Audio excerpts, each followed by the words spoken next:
My Lord, कृपया उन्हें भी बचा लीजिए, नान यू ने गिड़गिड़ाते हुए विनती की। मोटे और बड़े कानों वाले दुकानदार ने ये देखा और तिरस्कारपूर्ण मुस्कान के साथ सोचा कि अगर वह उन्हें बचाना चाहती है तो बचाए, इससे उसे पैसे ही मिलेंगे। लेकिन यहाँ इतनी सारी मादा अर्धदानव थीं और उनकी कीमत कम नहीं थी। यह महिला भला उन्हें कैसे खरीद सकती थी? छोटे जुवानिक्सी ने भी विनती करते हुए मुंह वुशुंग के कपड़े का कोना हिलाया। उसे लगा कि वे बहुत दयनीय थीं, काश उसकी माँ उन्हें बचा लेती। कृपया हमें बचा लीजिए, माय लॉर्ड, हम आपसे विनती करते हैं। पिंजरे में कैद मादा अर्धदानवों ने मुंह वुशुंग को ऐसे देखा मानो वह उनकी डूबते को तिनके का सहारा हो, और वे घुटनों के बल बैठकर उसके सामने सिर झुकाने लगीं। क्या तुम्हें लगता है कि मैं यहाँ कोई खैरात बांटने आई हूँ? मुंह वुशुंग ने ठंडी आवाज में कहा और बिना किसी भाव के मुड़ गई। दुकानदार के चेहरे पर मुझे तो पहले ही पता था वाला भाव आ गया। मादा अर्धदानवों के चेहरे पर ऐसी निराशा छा गई मानो उन्होंने अपना सब कुछ खो दिया हो। वे पीली पड़ गईं और उनकी आंखों की चमक छिन गई। मॉमी, छोटा जुवानिक्सी उसके पीछे भागा। पूयी और पूमियाओ ने एक दूसरे को देखा, फिर उन दयनीय मादा अर्धदानवों को देखा और वे भी उसके पीछे पीछे चल दिए। उन्होंने ऐसी चीज़ें बहुत देखी थीं और वास्तव में अब उन्हें इन सब की आदत हो गई थी। दुनिया में बहुत से दयनीय लोग हैं, एक की मदद करो तो दूसरा सामने आ जाता है, ये सिलसिला कभी खत्म नहीं होता। उनकी नज़र में मास्टर सिस्टर सीनियर सिस्टर ने उस अर्धलोमड़ी दानव को बचाकर पहले ही बहुत बड़ी दयालुता दिखाई थी। पीछे से नान यू को लॉन्ग यी द्वारा सिटी लॉर्ड की हवेली वापस भेज दिया गया। एक गुप्त योजना। मॉमी, मुझे लगा कि वे बहुत दयनीय हैं, कृपया जेड से नाराज मत होइए। छोटा जुवानिक्सी अपनी माँ के पीछे पीछे चलते हुए उदास चेहरे के साथ बोला। मुंह वुशुंग ने अचानक उसकी ओर देखकर मुस्कुराते हुए कहा, माँ नाराज नहीं है। छोटे जुवानिक्सी की आंखें तुरंत चौड़ी हो गईं और फिर वह भी हंस पड़ा। जेड समझ गया, माँ के पास कोई तरकीब है। पीछे चल रहे पूवी और पुमियाओ पूरी तरह से उलझन में थे, उन्हें समझ नहीं आ रहा था कि उनकी बातचीत का क्या मतलब था। छोटा जुवानिक्सी अब चिंतित नहीं था, वह अपनी माँ के बगल में चल रहा था और हर तरफ उत्सुकता से देख रहा था। कुछ सामान्य स्पिरिट बीस्ट की दुकानों से गुजरते समय छोटे जुवानिक्सी के कदम फिर से रुक गए। मॉमी, उन्हें पिंजरे में बंद देखकर जेड को बहुत बुरा लग रहा है। उसने पिंजरे में बंद उन रोएंदार, बिना रूप बदले स्पिरिट बीस्ट्स की ओर इशारा करते हुए अपनी माँ से कहा। वह जन्म से ही जानवरों और स्पिरिट बीस्ट्स के साथ एक गहरा जुड़ाव महसूस करता था। ये स्पिरिट बीस्ट्स उसके दोस्तों की तरह थे और वह उन्हें इतनी दयनीय स्थिति में नहीं देख सकता था। मुंह वुशुंग नीचे झुकी और अपने बेटे की आंखों में देखते हुए बोली, तो अब जेड के अपना कमाल दिखाने का समय आ गया है। लेकिन मॉमी, मुझे नहीं पता कि क्या करना है, छोटे जुवानिक्सी ने उलझन में कहा। मुंह वुशुंग मुस्कुराई और धीमी आवाज में बोली, तुम्हें पता है? क्या तुम्हें दाबाई याद है? वह तुम्हारी बात सबसे ज्यादा सुनता है। जैसे तुम दाबाई को बुलाते हो वैसे ही जमीन के नीचे के जानवरों को बुलाओ। हमारे पैरों के नीचे धरती की गहराई में सोल ईटिंग रैट्स, आत्मा भक्षक चूहे नाम के जानवर रहते हैं। उन्हें बुलाओ और उनसे कहो कि वे इन पिंजरों को चबा डालें ताकि स्पिरिट बीस्ट्स बच सकें। दाबाई संप्रदाय का वह बड़ा सफ़ेद खरगोश था जिसे छोटा जुवानिक्सी अक्सर अपनी सवारी के रूप में इस्तेमाल करता था। वह दिखने में सिर्फ एक साधारण मोटा खरगोश लगता था, लेकिन वास्तव में वह एक 5वें स्तर का स्पिरिट बीस्ट था। मुंह वुशुंग जानती थी कि उसके बेटे की क्षमताएं उस उम्र में उसकी खुद की क्षमताओं से कहीं अधिक शक्तिशाली थीं। ठीक है मॉमी, मैं कोशिश करूंगा। वहां जाकर कोशिश करते हैं। उसने पास के एक चाय घर की दूसरी मंजिल की ओर इशारा किया। बेटे की और उसकी खुद की समरण क्षमताओं को बाहरी लोगों की नज़रों से बचाना था। बीच सड़क पर ऐसा करना उचित नहीं था। धरती चीरकर निकला खौफ। दूसरी मंजिल पर पहुंचकर मुंह वुशुंग ने विशेष रूप से खिड़की के पास एक निजी कमरा लिया। बैठते ही छोटे जुवानिक्सी ने अपनी आंखें बंद कर लीं। जैसे वह दाबाई को बुलाता था वैसे ही वह अपनी माँ द्वारा बताए गए धरती की गहराई में रहने वाले चूहों को बुलाने की कोशिश कर रहा था। मुंह वुशुंग बिना भाव बदले खिड़की के बाहर देखती रही। पूही और पूमियाओ को थोड़ा शक हुआ, लेकिन उन्होंने सोचा कि शायद छोटा जुवानिक्सी थक गया है। जब चाय आई तब भी छोटा जुवानिक्सी आंखें बंद किए हुए था। उसकी छोटी सी भौहें कसकर सिकुड़ी हुई थीं, मानो उसे किसी परेशानी का सामना करना पड़ रहा हो। लेकिन अपनी मास्टर सिस्टर को बेपरवाह देखकर वे कुछ कह नहीं सके। तभी उन्हें अचानक ची ची की आवाज़ सुनाई दी। भैया, क्या आपने सुना? यहाँ चूहे हैं। पूमियाओ ने चारों ओर देखा। चाय घर में चूहे कहाँ से आ गए? पूयी ने कहा, उसने भी स्पष्ट रूप से यह आवाज़ सुनी थी। देखो, ये तो सोल ईटिंग रैट है। पूमियाओ ने ज़मीन से अचानक बाहर निकले उस बड़े से चूहे की ओर इशारा करते हुए अचरज से कहा।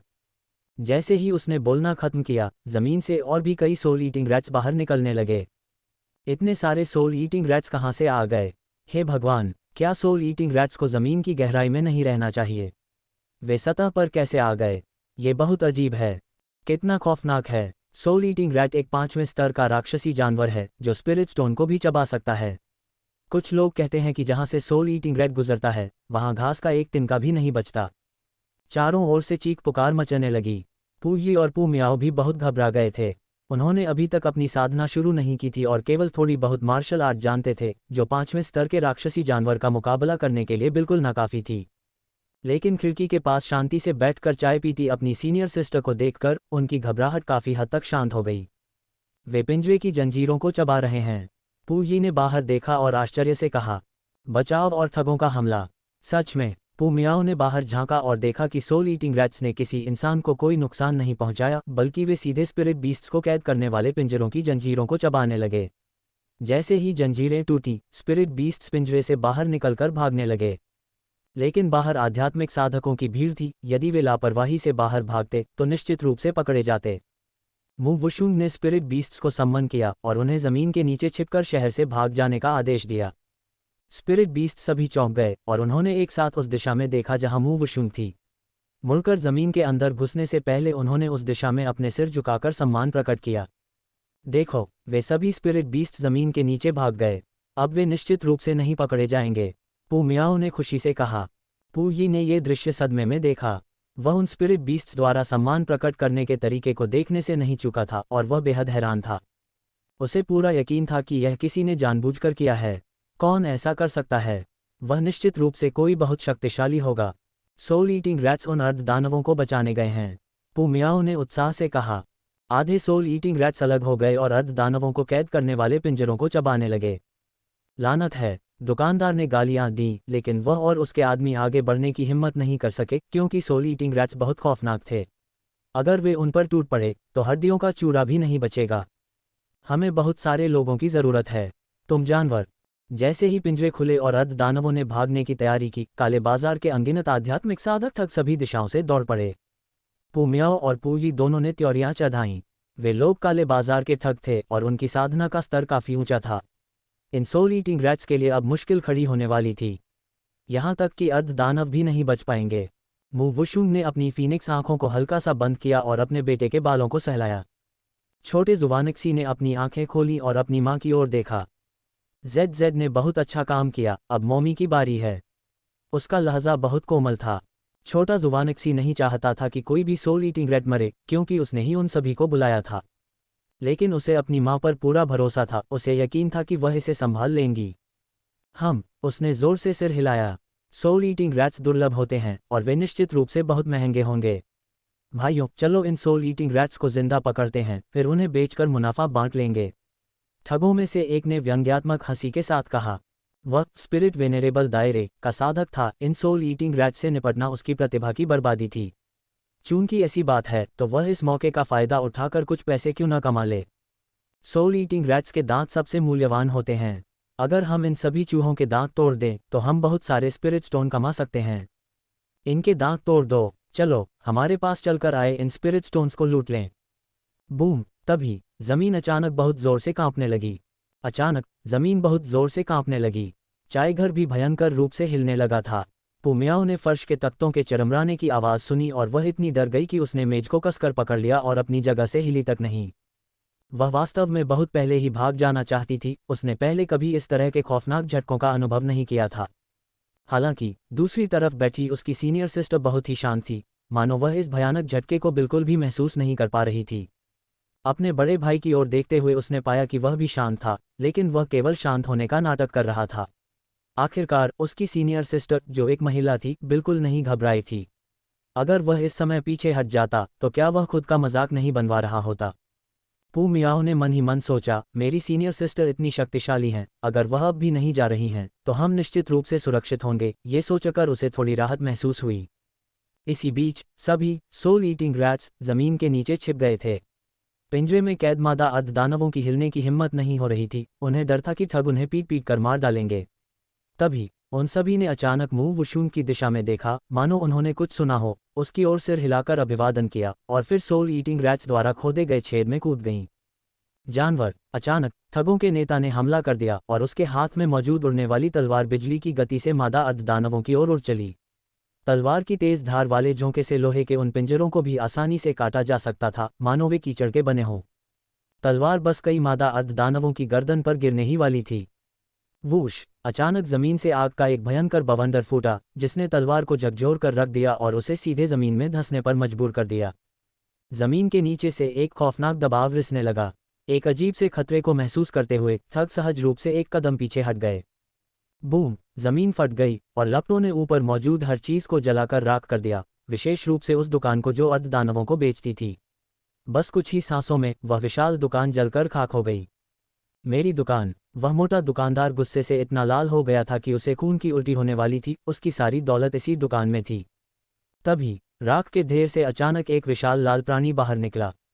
वह क्या है? कितना खौफनाक दबाव है! भागो! यह एक विशाल ड्रैगन है। हे भगवान! एक विशाल उग्र लाल ड्रैगन!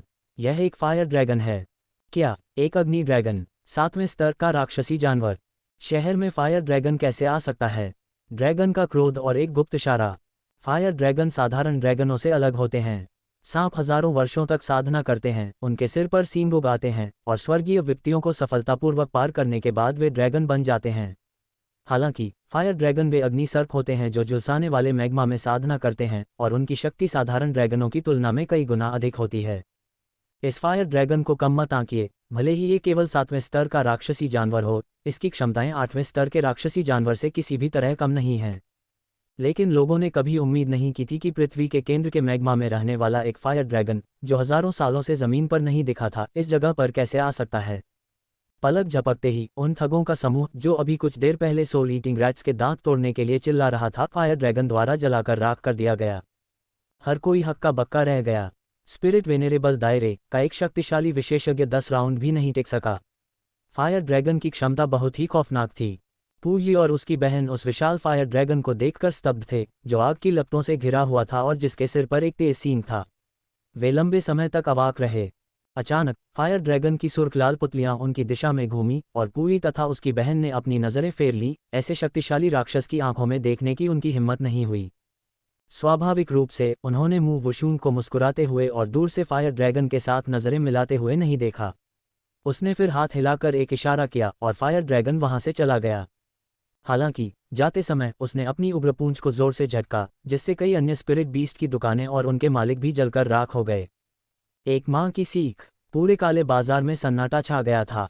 जब कोई बाहर आया और पुष्टि की कि फायर ड्रैगन जा चुका है, तभी धीरे धीरे चारों ओर से आवाजें आनी शुरू हुईं। सड़कें अस्त व्यस्त थीं और वहां धूसर रंग का धुआं उठ रहा था। केवल कुछ ठग और स्पिरिट बीस्ट बेचने वाले दुकानदार ही मारे गए थे और स्पिरिट बीस्ट बेचने वाली कुछ ही दुकानें जली थीं। कोई अन्य हताहत नहीं हुआ था, मानो फायर ड्रैगन और सोल ईटिंग रैट्स का आना केवल सजा और मुक्ति के लिए ही था। कारण जो भी हो, आज की घटना के बाद अब कोई भी स्पिरिट बीस्ट बेचने की हिम्मत नहीं करेगा, क्योंकि कोई नहीं जानता कि प्रतिशोध कब आ जाए। छोटा जुबानिक्सी अपनी मां की गोद में बैठा था। उसने उसकी गर्दन के चारों ओर अपनी बाहें डाली और फुसफुसाया, मौमी कितनी कमाल की हैं। उसकी काली अंगूर जैसी आंखों में खुशी की चमक थी। मुंह वुशुंग ने उस गोरे और कोमल चेहरे को चूमा। जेड भी बहुत काबिल है। एक ही बार में इतने सारे सोल ईटिंग रैट्स को बुलाने की उसके बेटे की क्षमता वास्तव में उसकी उम्मीदों से परे थी। उसने सोचा था कि वह ज्यादा से ज्यादा 4 या 5 को ही बुला पाएगा, लेकिन उसने तो पूरा का पूरा झुंड ही बुला लिया था। वह सक्षम और दयालु है, इसलिए एक मां के रूप में वह आश्वस्त रह सकती थी। दयालु होना बुरी बात नहीं है, जो बुरा है वह है अत्यधिक दयालु होना या अनुचित तरीके से दयालु होना, जिससे आसानी से जान जा सकती है। लेकिन वह उसे यह बात धीरे धीरे सिखा सकती है। चलो चलें। मुवुशुंग खड़ी हुई और उन 2 भाई बहनों से कहा जो अभी भी ख्यालों में खोए हुए थे। आज के इस दृश्य ने निश्चित रूप से उन पर एक अमिट छाप छोड़ी होगी, और यह जितना अधिक खौफनाक होगा उतना ही अधिक यह उनकी क्षमता को प्रेरित करेगा। एक दिन तुम लोग उससे भी अधिक शक्तिशाली होगे, उसने कहा। इतना कहने के बाद उसने अपने बेटे का हाथ पकड़ा और बाहर की ओर चल दी। पूरी बहुत गहरे सदमे से बाहर आया था। उसने अपनी बहन के कंधे को थपथपाया और कहा, सीनियर सिस्टर सही कह रही हैं। हमारे पास असीम क्षमता है। एक दिन हम भी इस दुनिया में गर्व से खड़े होने में सक्षम होंगे। हमारे सामने खड़े इन पहाड़ों से डरने की जरूरत नहीं है। हम पुमियाओ ने जोर से सिर हिलाया। सीनियर सिस्टर बहुत कमाल की हैं। वह बिल्कुल भी नहीं डरी। एक दिन मैं भी उनकी तरह बनूंगी। पू यी ने अपने होंठ सिकोड़े, मन ही मन सोचते हुए, हमारी सीनियर सिस्टर शायद हमारी कल्पना से भी अधिक शक्तिशाली हैं। हालांकि उसने यह बात जोर से नहीं कही। वापसी और एक नई चुनौती। काले बाजार से बाहर निकलते ही मू वुशुन को आभास हुआ कि लॉन्गी लौट आया है। लॉन्गी, आपका अधीनस्थ यहाँ है, मुझे तुमसे कुछ कहना है, यहाँ आओ। मू वुशुन ने लॉन्गी से सिटी लॉर्ड तांग युआन तक कुछ शब्द पहुँचाने के लिए कहा। उसने कहा कि मादा अर्धदानव वर्तमान में जमीन के नीचे छिपी हुई हैं और उसे उम्मीद थी कि तांग युआन किसी को उन्हें उनके मूल स्थान पर सुरक्षित वापस भेजने की व्यवस्था कर सकते हैं। चलिए इस अच्छे काम को इसके अंजाम तक पहुंचाते हैं। लॉन्ग यी ने आदेश स्वीकार किया और चला गया। मू वुशुन ने अपने बेटे को उस जगह ले जाने की तैयारी की जहां संप्रदाय की भव्य प्रतियोगिता हो रही थी। क्या तुम लोग भी चल रहे हो? हम नहीं जा रहे हैं, पुई ने कहा। कल संप्रदाय प्रमुख ने हमें एक परिचयात्मक साधना मैनुअल दिया था और पुमियाओ और मैं जल्द से जल्द अपनी आंतरिक ऊर्जा को साधना शुरू करना चाहते हैं। फायर ड्रैगन की उपस्थिति से सदमे और रोमांच में वे साधना के मार्ग पर आगे बढ़ने के लिए बहुत उत्सुक थे। ठीक है, जाओ, याद रखना तुम्हें एक ठोस नींव रखनी होगी और चीज़ों में जल्दबाजी नहीं करनी है। मैं अपनी सीनियर सिस्टर की शिक्षाओं को हमेशा याद रखूंगा। भाई बहन ने सिर हिलाया। भाई बहनों को जाते हुए देखने के बाद मू वुशुन जियाओ जुवानक्सी को संप्रदाय प्रतियोगिता दिखाने ले गई। कई घंटों तक देखने के बाद उसे यह उबाऊ लगा और वह सिटी लॉर्ड की हवेली लौटने की तैयारी करने लगी। जैसे ही वह खड़ी हुई, मू वुशुन को एक ठंडी जहरीली नज़र का एहसास हुआ। एक ही नज़र में उसने गुयुआन संप्रदाय के एल्डर हुआंग योंगलियांग को देख लिया। एल्डर हुआंग पिछले कुछ दिनों से संप्रदाय की भव्य प्रतियोगिता की अध्यक्षता कर रहे थे। उनका मूल रूप से अपने शिष्यों के जरिए वुशुन के लिए परेशानी खड़ी करने का इरादा था, लेकिन अप्रत्याशित रूप से वह सिटी लॉर्ड की हवेली में रह रही थी, इसलिए स्वाभाविक रूप से वे ऐसा कुछ नहीं कर सके। उन्होंने ये भी सुना था कि किंग्युन तलवार संप्रदाय ने कल एक उत्परिवर्तित आध्यात्मिक जड़ वाले और एक स्वर्गीय आध्यात्मिक जड़ वाले शिष्य को स्वीकार किया था, जिसने उन्हें ईर्ष्या से लगभग जला ही दिया था। उनकी चोटी के नीचे उत्परिवर्तित आध्यात्मिक जड़ वाला एक भी शिष्य नहीं है, तो फिर एक छोटे से संप्रदाय की इतने उत्कृष्ट शिष्य को स्वीकार करने की हिम्मत कैसे हुई? उन्होंने किंग्युन तलवार संप्रदाय के सभी नाम याद कर लिए थे, जिनमें वुशुन भी शामिल थी। संप्रदाय प्रतियोगिता के बाद वह व्यक्तिगत रूप से उन्हें सिखाएंगे कि व्यवहार कैसे किया जाता है। मू वुशुन ने पूरी ढिठाई से उन्हें वापस घूरा। आ जाओ, अगर हिम्मत है तो मैं तुम्हें ऐसा चकमा दूंगी कि तुम्हारी जान ही चली जाएगी। मम्मी, डैडी जल्दी ही वापस आ जाएंगे, चलिए जल्दी वापस चलते हैं। जियाओ जुवानक्सी ने अपनी माँ से विनती की। मू वुशुन ने नीचे खड़े जहरीले सांप जैसे क्रूर एल्डर हुआंग को ठंडी नज़र से देखा, अपने चेरी जैसे होठों को मोड़ा और अपने बेटे को गोद में लिए हुए देखने वाले मंच से चली गई। जेड, तुम किसके ज्यादा करीब हो, अपने पिता के या मेरे? उसने चलते हुए अपने बेटे से पूछा। बिना किसी हिचकिचाहट के जियाओ जुवानक्सी ने जवाब दिया, बेशक मम्मी के। तो फिर तुम्हें अपने पिता को ढूंढने की इतनी जल्दी क्यों है? क्या तुम अपनी माँ के साथ अकेले खुश नहीं हो? उसने जानबूझकर पूछा, ये देखने के लिए कि उसका बेटा क्या जवाब देगा। छोटा जुवानक्सी अपनी माँ की बातों में नहीं आया। उसने अपने छोटे सफ़ेद दांतों की एक पंक्ति चमकाए, उसकी मुस्कान लोमड़ी से भी ज्यादा चालाक थी। मुझे पता है, मॉमी को जलन हो रही है। मुझे जलन क्यों होगी? मॉमी को जलन हो रही है क्योंकि मुझे हमेशा डैडी की याद आती है और आपको चिंता है कि जेड अब मॉमी से प्यार नहीं करता है ना? हाँ, जेड सही कह रहा है, मॉमी को जलन हो रही है। तो अब तुम्हें क्या करना चाहिए? छोटा जुवानक्सी ने एक पल के लिए सोचा और मीठे स्वर में कहा, जेड हमेशा मॉमी से प्यार करेगा, इसलिए मॉमी को जलन नहीं होगी। उसने उसका नकाब उठाया, उसके गाल पर एक चुंबन दिया और कहा, मॉमी, क्या आप जेड का प्यार महसूस कर सकती हैं?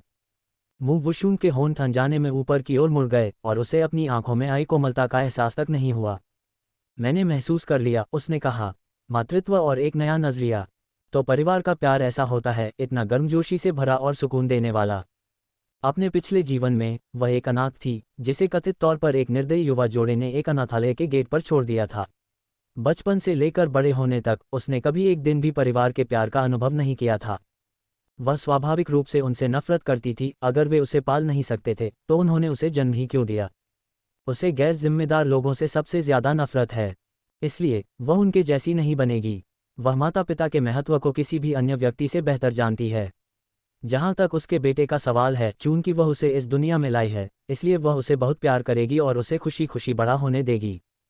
यही कारण है कि वह अपने बेटे के अपने पिता को स्वीकार करने पर आपत्ति नहीं करती है। एक बच्चे के लिए पिता की भूमिका विशेष रूप से महत्वपूर्ण होती है, तो फिर वह अपने बेटे को उसके पिता को स्वीकार करने के अधिकार से कैसे वंचित कर सकती है? अपने प्यारे बेटे को गले लगाते हुए और उसकी मीठी, स्पष्ट आवाज़ सुनते हुए उसे ऐसा लगा जैसे उसने शहद चख लिया हो। किंग यून तलवार संप्रदाय की नई सुबह। शिष्या ज़ियाओ ज़ुवानिक्सी, तुम वापस आ गए। दूर से वुजीजी ने मुस्कुराते हुए उसका स्वागत किया, प्रवेश द्वार पर अभी भी कतार में खड़े युवक युवतियों की ओर इशारा करते हुए कहा, शिष्या देखो, हमारे किंग्युन तलवार संप्रदाय की प्रतिष्ठा ने वास्तव में उड़ान भर ली है। ये छोटे बच्चे केवल तुम्हारे नाम के कारण यहाँ आए हैं। क्या तुम जानती हो कि आज हमने कितने शिष्यों को स्वीकार किया है? ग्रैंड मास्टर, कितने हैं? ज़ियाओ ज़ुवानिक्सी ने बहुत ही उत्साहवर्धक सवाल पूछा। 130। मू वुशुंग ने सिर हिलाया, ये काफ़ी अच्छी संख्या है। आज शिष्यों को स्वीकार करने का आखिरी दिन था, इसलिए स्वाभाविक रूप से कल की तुलना में अधिक लोग थे।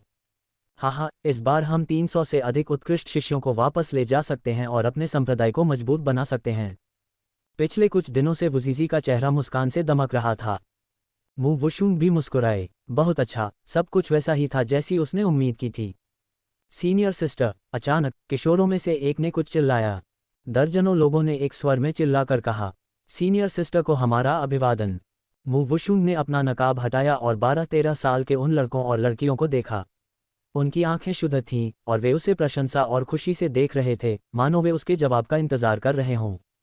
इनमें से आधे से ज्यादा लोग उसी के कारण आए थे। अब शहर में हर कोई जानता था कि कभी एक निम्न श्रेणी का संप्रदाय रहा किंग्युन तलवार संप्रदाय अपनी बेजोड़ ताकत के कारण 7वीं श्रेणी का संप्रदाय बन गया है। उसने फ्लोटिंग पगोडा पर धावा बोलकर प्रथम श्रेणी के संप्रदाय का रिकॉर्ड तोड़ दिया था, जिसके कारण फ्लोटिंग पगोडा की घंटी सैकड़ों वर्षों के बाद फिर से बजी। कहा जाता है कि उसकी प्रतिभा चर्च ऑफ लाइट के वर्तमान नेता युन चुवानिक्सिंग के बराबर है। सबसे पौराणिक बात यह है कि जब उसने स्पिरिट किंग दायरे में कदम रखा तो उसने वास्तव में एक स्वर्गीय विपत्ति को आमंत्रित किया। वह सफलतापूर्वक बार बार विपत्ति से बची और स्वर्ग ने सभी जीवित प्राणियों को पोषित करने के लिए आध्यात्मिक वर्षा भी भेजी। वह आश्चर्यजनक रूप से सुंदर और असाधारण रूप से प्रतिभाशाली थी और अनगिनत लोगों के सपनों की परी बन गई थी। कई आध्यात्मिक साधक अब गुप्त रूप से निजी तौर पर उसके चित्र को प्रसारित कर रहे हैं, लेकिन उन्हें नहीं पता कि वे इसे खुलेआम दिखाने की हिम्मत क्यों नहीं करते। ऐसी अद्वितीय हस्ती सभी युवक युवतियों के दिलों में एक आदर्श है और साधना के मार्ग पर वे उसे ही अपना रोल मॉडल मानते हैं। वे सभी किंग्युन तलवार संप्रदाय में शामिल होना चाहते थे, इस उम्मीद में कि उन्हें प्रेरित करने के लिए ऐसी शक्तिशाली सीनियर सिस्टर एक आदर्श के रूप में मिलेंगी।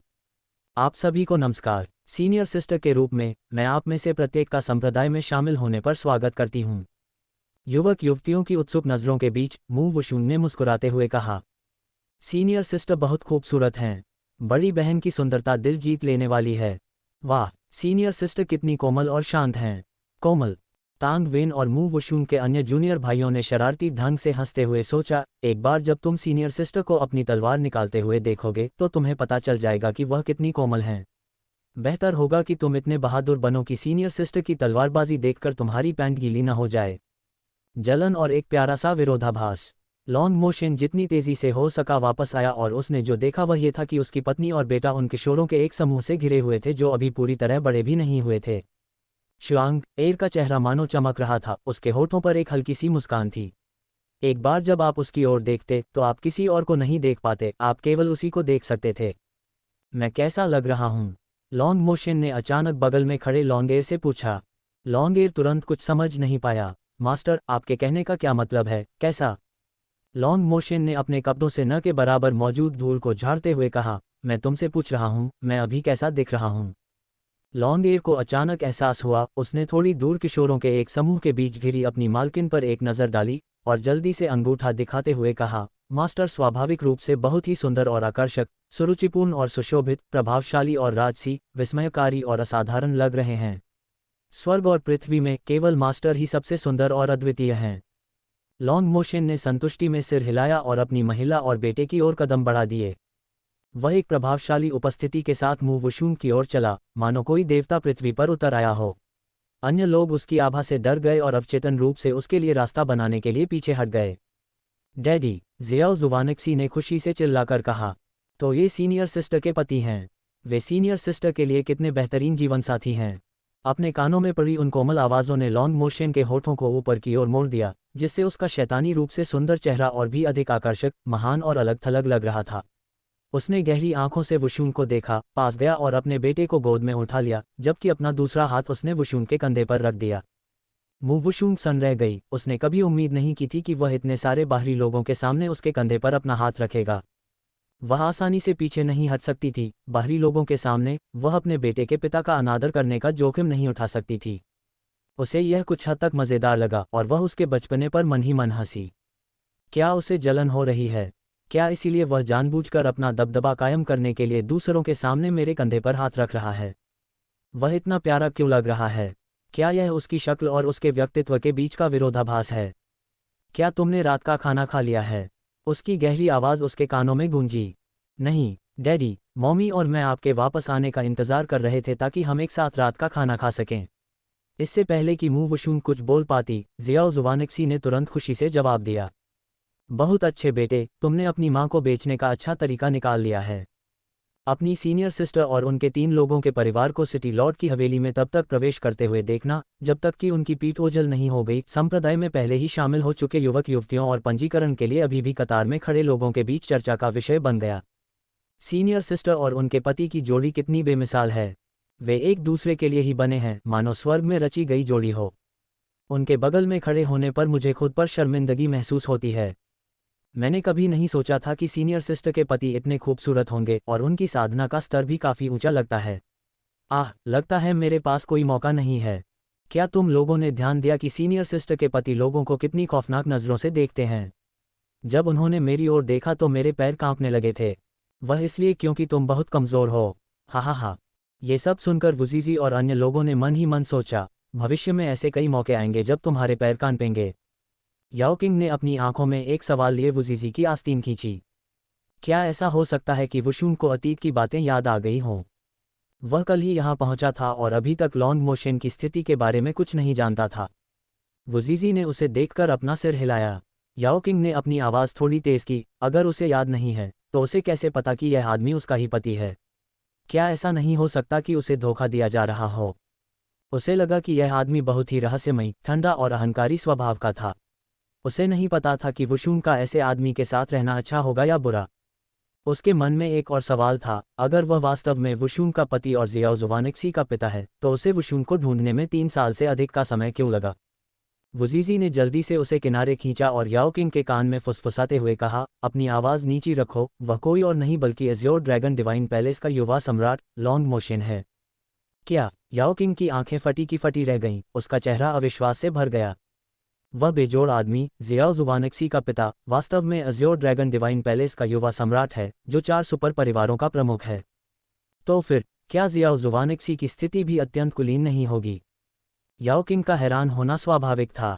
दसियों हजार सालों से किंगयुन तलवार संप्रदाय एक 9वीं श्रेणी का संप्रदाय रहा था, जो बड़े संप्रदायों से मीलों दूर था। कैंगमिंग महाद्वीप के 4 शीर्ष सुपर परिवारों की तो बात ही छोड़िए, उन दोनों का आपस में कोई संबंध ही नहीं था। याओ किंग ने कभी सपने में भी नहीं सोचा था कि वुजीजी द्वारा ली गई एक शिष्या का संबंध इतनी शक्तिशाली हस्ती से होगा। यह विश्वास करना अविश्वसनीय है कि इतना उच्च और शक्तिशाली युवा सम्राट यहाँ आने की कृपा करेगा।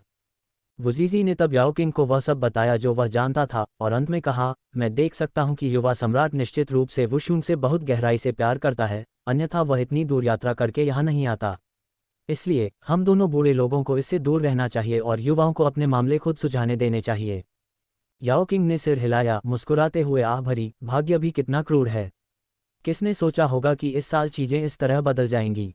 वुशुंग का धन्यवाद, चाहे जो हो जाए हमें उसके पीछे खड़े रहना चाहिए और उसका समर्थन करना चाहिए। अगर, जैसा कि वुशुंग ने कहा, संप्रदाय को वास्तव में एक प्रथम श्रेणी के संप्रदाय के रूप में विकसित और मजबूत किया जा सकता है, तो पूरा संप्रदाय वुशुंग का समर्थन करेगा। रात का खाना और एक तीखा सवाल। ये जानकर कि लॉन्ग मोशन वापस आ गया है, तांग युआन उसका अभिवादन करने आया और मु वुशुंग को बताया कि उसने मादा अर्ध दानवों को वापस भेज दिया है। लेकिन नान यू नाम की वह अर्ध लोमड़ी दानव वापस जाने को तैयार नहीं थी और उसने वहीं रुकने की जिद की। इसलिए उसने विशेष रूप से उसके लिए कुछ अच्छी गोलियां भेजी थीं ताकि वह निश्चिंत होकर अपनी गर्भावस्था की देखभाल कर सके। इतना कहने के बाद वह समझदारी से वहां से चला गया ताकि युवा सम्राट और अपनी भाभी के खुशनुमा पलों में खलल न पड़े। रात का खाना परोसा गया और ज़ियाओ ज़ुवानिक्सी अपने माता पिता के बीच बैठा हुआ पिछले कुछ दिनों में उसने जो कुछ भी देखा और खाया उसके बारे में चाहते हुए बता रहा था। जब उसने अंततः बताया कि उसने सफलतापूर्वक बहुत सारे सोल ईटिंग रैट्स को बुलाया था तो वह गर्व से भर गया और तारीफ पाने के लिए उत्सुक दिखा, जिससे मुंह वुशुंग हंस पड़ी। मेरा बेटा बहुत कमाल का है। लॉन्ग मोशन ने बिना किसी हिचकिचाहट के उसकी प्रशंसा की और कहा कि उसके और शुआंग एर के बेटे के रूप में अपने पहले ही प्रयास में 5वें स्तर के राक्षसी जानवर को बुलाने में सक्षम होना वास्तव में बहुत प्रभावशाली था। इसे असाधारण रूप से प्रतिभाशाली यानी एक विलक्षण प्रतिभा भी कहा जा सकता है। उसके पिता के रूप में उसे अपने बेटे पर अविश्वसनीय रूप से गर्व महसूस हो रहा था। तो डैडी, क्या आप जेड को बता सकते हैं कि कल आपको दर्पण में दिखाई देने में इतनी देर क्यों लगी? क्या डैडी किसी दूसरी औरत से मिलने गए थे? जब जियाओ जुवानिक्सी ने इतनी देर कहा तो उसने जानबूझकर अपने दोनों हाथों को बहुत दूर तक फैला लिया। मू वुशुंग ने अवचेतन रूप से लॉन्ग मोशन की ओर देखा, लेकिन अप्रत्याशित रूप से वह भी उसकी ओर ही देख रहा था। उसने उसे स्पष्ट करते हुए कहा, शुआंग एर, मैं किसी दूसरी औरत से मिलने नहीं गया था। मेरा परिवार चाहता था कि मैं एक शक्तिशाली परिवार में शादी करूं, लेकिन मैंने इनकार कर दिया। मैंने वापस भागने से पहले दूसरी औरत का चेहरा तक नहीं देखा।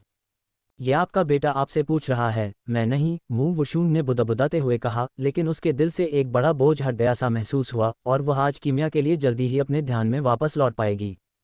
विवाह गठबंधन का क्या मतलब होता है, मॉमी? छोटे जुवानिक्सी ने ऊपर देखा और मू वुशुंग से पूछा। विवाह गठबंधन का मतलब है कि परिवार शादी के माध्यम से एक दूसरे के साथ सहयोग करते हैं। तो डैडी का परिवार चाहता है कि वे किसी दूसरे परिवार की महिला से शादी करें, है ना? हाँ, लेकिन डैडी ने तय की गई शादी से इनकार कर दिया क्योंकि उनके पास पहले से ही मैं और मॉमी हैं, है ना? मू वुशुंग ने अपने होंठ सिकोड़ लिए। लॉन्ग मोशन ने मुस्कुराते हुए सिर हिलाया और कहा, बिल्कुल सही, क्योंकि मेरे दिल में तुम और तुम्हारी माँ हैं और किसी और के लिए कोई जगह नहीं है। इसलिए मैं भविष्य में किसी और के साथ किसी भी विवाह गठबंधन के लिए सहमत नहीं होऊंगा। तुम्हारे पिता केवल तुम्हारी माँ से ही शादी करेंगे। वह अपने बेटे से बात कर रहा था, लेकिन उसकी गहरी आंखें उसी पर वुशुंग पर टिकी थीं। मू वुशुंग ने उसे घूरते हुए फुसफुसाकर कहा, अंकल, आप बहुत चिकनी चुपड़ी बातें करते हैं। आपसे शादी कौन करना चाहता है? मैं, लॉन्ग मोशन, शुआंग एर के अलावा किसी और से शादी नहीं करूंगा, लॉन्ग मोशन ने उसे बताया। डैडी, आपको अपनी बात पर कायम रहना होगा। मू वुशुंग ने जियाओ जुवानिक्सी के कटोरे में कुछ खाना रखा। खाना खाते समय बात करने की अनुमति नहीं है। ओह, वह अपने पिता की ओर झुका, अपना मुंह ढका और मुस्कुराते हुए फुसफुसाया, मॉमी शर्मा रही हैं। वुशुंग को देखकर लॉन्ग मोशन की मुस्कान और गहरी हो गई। उसके गालों पर एक लाली छा गई थी और उसकी त्वचा छिले हुए अंडे की तरह सफ़ेद और कोमल थी, जिसे देखकर किसी का भी उसे चूमने का मन कर जाए। उसने कभी उम्मीद नहीं की थी कि शुआंग एर का ऐसा शर्मीला पहलू भी होगा। ये कुछ ऐसा था जो उसने पहले बहुत कम देखा था। वह उससे अपनी नज़रें हटाने का मन ही नहीं कर पा रहा था। शुआंग एर के शर्माने का मतलब है कि उसके दिल में उसके लिए भावनाएं हैं। लेकिन लॉन्ग मोशन बहुत जल्दी खुश हो गया था। जब सोने का समय हुआ तो जियाओ जुवानिक्सी ने उत्साह से उसे बताया, डैडी, मॉमी ने आपको ज़मीन पर सुलाया है। जेड भी डैडी के साथ ज़मीन पर सोना चाहता है। लॉन्ग मोशन, मैं बिल्कुल भी ज़मीन पर नहीं सोना चाहता। किंगयुन शहर की ओर वापसी। अगले दिन नाश्ते के बाद सभी संप्रदाय में लौटने के लिए एक साथ निकल पड़े। पिछले कुछ दिनों में कुल 335 नए शिष्यों की भर्ती की गई थी। याओ किंग जो उड़ने वाली जादुई कलाकृति लाया था, वह बहुत ही छोटी थी। वह तो कल ही मू वुशुंग ने अपने हाथ का कमाल दिखाते हुए एक ऐसी उड़ने वाली कलाकृति खरीदी थी जो 500 लोगों को ले जा सकती थी, क्लाउड बोट बादल नौक। क्लाउड बोट काफ़ी बड़ी थी, लेकिन उड़ने वाली कलाकृति जितनी बड़ी होगी उसकी गति स्वाभाविक रूप से उतनी ही कम होगी। उन्होंने लगातार 4 दिनों तक उड़ान भरी और अंततः किंगयुन शहर की तलहटी में पहुंच गए। हम लगभग पहुंच गए हैं। शिष्यों, उतरने की तैयारी करो। बाहर से दूसरे सीनियर ब्रदर कांग यांग की आवाज़ गूंज उठी। सभी नए शिष्य खिड़की के पास भीड़ लगाकर खड़े हो गए, लेकिन जो उन्होंने देखा उससे वे पूरी तरह स्तब्ध रह गए। वाह, क्या ये हमारा संप्रदाय है? किसने कहा था कि यह संप्रदाय सिर्फ नाखून के आकार का है? बाहर आओ, मैं तुम्हें पीट पीट कर मार डालूंगा। नए शिष्यों ने नीचे फैले विशाल संप्रदाय को देखा और वे सभी कुछ हद तक हैरान थे। क्या यह नहीं कहा जाता था कि किंगयुन तलवार संप्रदाय पहले सिर्फ एक मामूली निम्न श्रेणी का संप्रदाय था? यह अब इतना बड़ा कैसे हो गया? यहाँ आने से पहले उन्होंने कई लोगों से सुना था कि किंगयुन तलवार संप्रदाय का पहाड़ी द्वार छोटा और जर्जर है, संसाधनों की कमी है और इतने सारे शिष्यों के रहने के लिए कोई जगह भी नहीं होगी। वे सभी उस टूटे फूटे द्वार का सामना करने के लिए तैयार थे, लेकिन उन्होंने कभी उम्मीद नहीं की थी कि जो वे देख और सुन रहे थे वह सुनी सुनाई बातों से बिल्कुल अलग होगा। संप्रदाय प्रमुख, क्या हमारा संप्रदाय यहीं नीचे है? एक नए शिष्य ने कुछ अविश्वास के साथ पूछा। बिल्कुल सही। वुजीजी ने उन परिचित पर्वत शिखरों को नीचे देखा और कहा, अगर मैं यहाँ 100 सालों से अधिक समय तक नहीं रहा होता तो मैं भी लगभग इसे अपने संप्रदाय के रूप में नहीं पहचान पाता। सच कहूं तो इस दृश्य को देखकर वुजीजी भी काफी सदमे में था। हालांकि वह जानता था कि उसकी शिक्षा निर्णायक थी और उसने बहुत पहले ही संप्रदाय के विस्तार और पुनर्निर्माण का आदेश दे दिया था, लेकिन उसने कभी उम्मीद नहीं की थी कि संप्रदाय इतना बदल जाएगा। वास्तव में एक संप्रदाय का विस्तार जल्दी किया जा सकता है क्योंकि यह स्थान नश्वर महाद्वीप से अलग है। हालांकि मेरी शिष्या जैसे बहुत कम लोग होते हैं जो अपने संप्रदाय के विस्तार के लिए पानी की तरह स्पिरिट स्टोन खर्च करने को तैयार हों। मुट्ठी भर स्पिरिट स्टोन खर्च करते हुए भी उसके वुजीजी के दिल में दर्द महसूस होता था। हालांकि चूंकि स्पिरिट स्टोन उसकी शिष्या ने कमाए थे, इसलिए उसे इसका बुरा नहीं लगा। उसके अनुसार स्पिरिट स्टोन कमाने के बाद खर्च किए जाने चाहिए, वरना उन्हें कमाने का क्या फ़ायदा। सोचा जाए तो ये बात बिल्कुल सही है। नीचे के पहाड़ी द्वार को देखें, इसका विस्तार 10 गुना से अधिक हो गया है और कई भव्य मंडप अचानक से उभर आए हैं, जिससे यह एक प्रमुख संप्रदाय की भव्य आभा दे रहा है। ये स्पिरिट स्टोन निश्चित रूप से बर्बाद नहीं हुए। वाह, ये सच में हमारा संप्रदाय है। वाह, ये बहुत विशाल है, मेरी कल्पना से भी कहीं ज्यादा बड़ा। कई बड़े संप्रदायों के पहाड़ी द्वार भी इससे बेहतर नहीं हैं। हमने निश्चित रूप से सही चुनाव किया है। अपने नए शिष्यों की उत्साहित आवाज़ें सुनकर वुजीजी ने मन ही मन अपनी शिष्या को अंगूठा दिखाया। मेरी शिष्या की कार्यकुशलता बेदाग है, वह वास्तव में मेरा सिर गर्व से ऊंचा कर देती है। मुंह वुशुंग मुस्कुराई, उसकी नज़र नीचे संप्रदाय पर पड़ी। यह क्या था? यह उसकी आवश्यकताओं को पूरा करने से अभी बहुत दूर था। भविष्य में संप्रदाय केवल और अधिक शक्तिशाली और शानदार ही बनेगा। लॉन्ग मोशन ने अपनी आत्मविश्वासी छोटी महिला को बगल से देखा और उसके होठों के कोने ऊपर की ओर मुड़ गए। शुआंग एर ने वास्तव में उसे हर समय मंत्रमुग्ध कर रखा था। शीर्ष कमरों की दौड़। क्लाउड बोट पहाड़ी द्वार के सामने उतरी।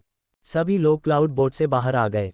वुजीजी सामने खड़ा हुआ और उसने नए शिष्यों को संबोधित किया। शिष्यों, मेरे आदेश को सुनो।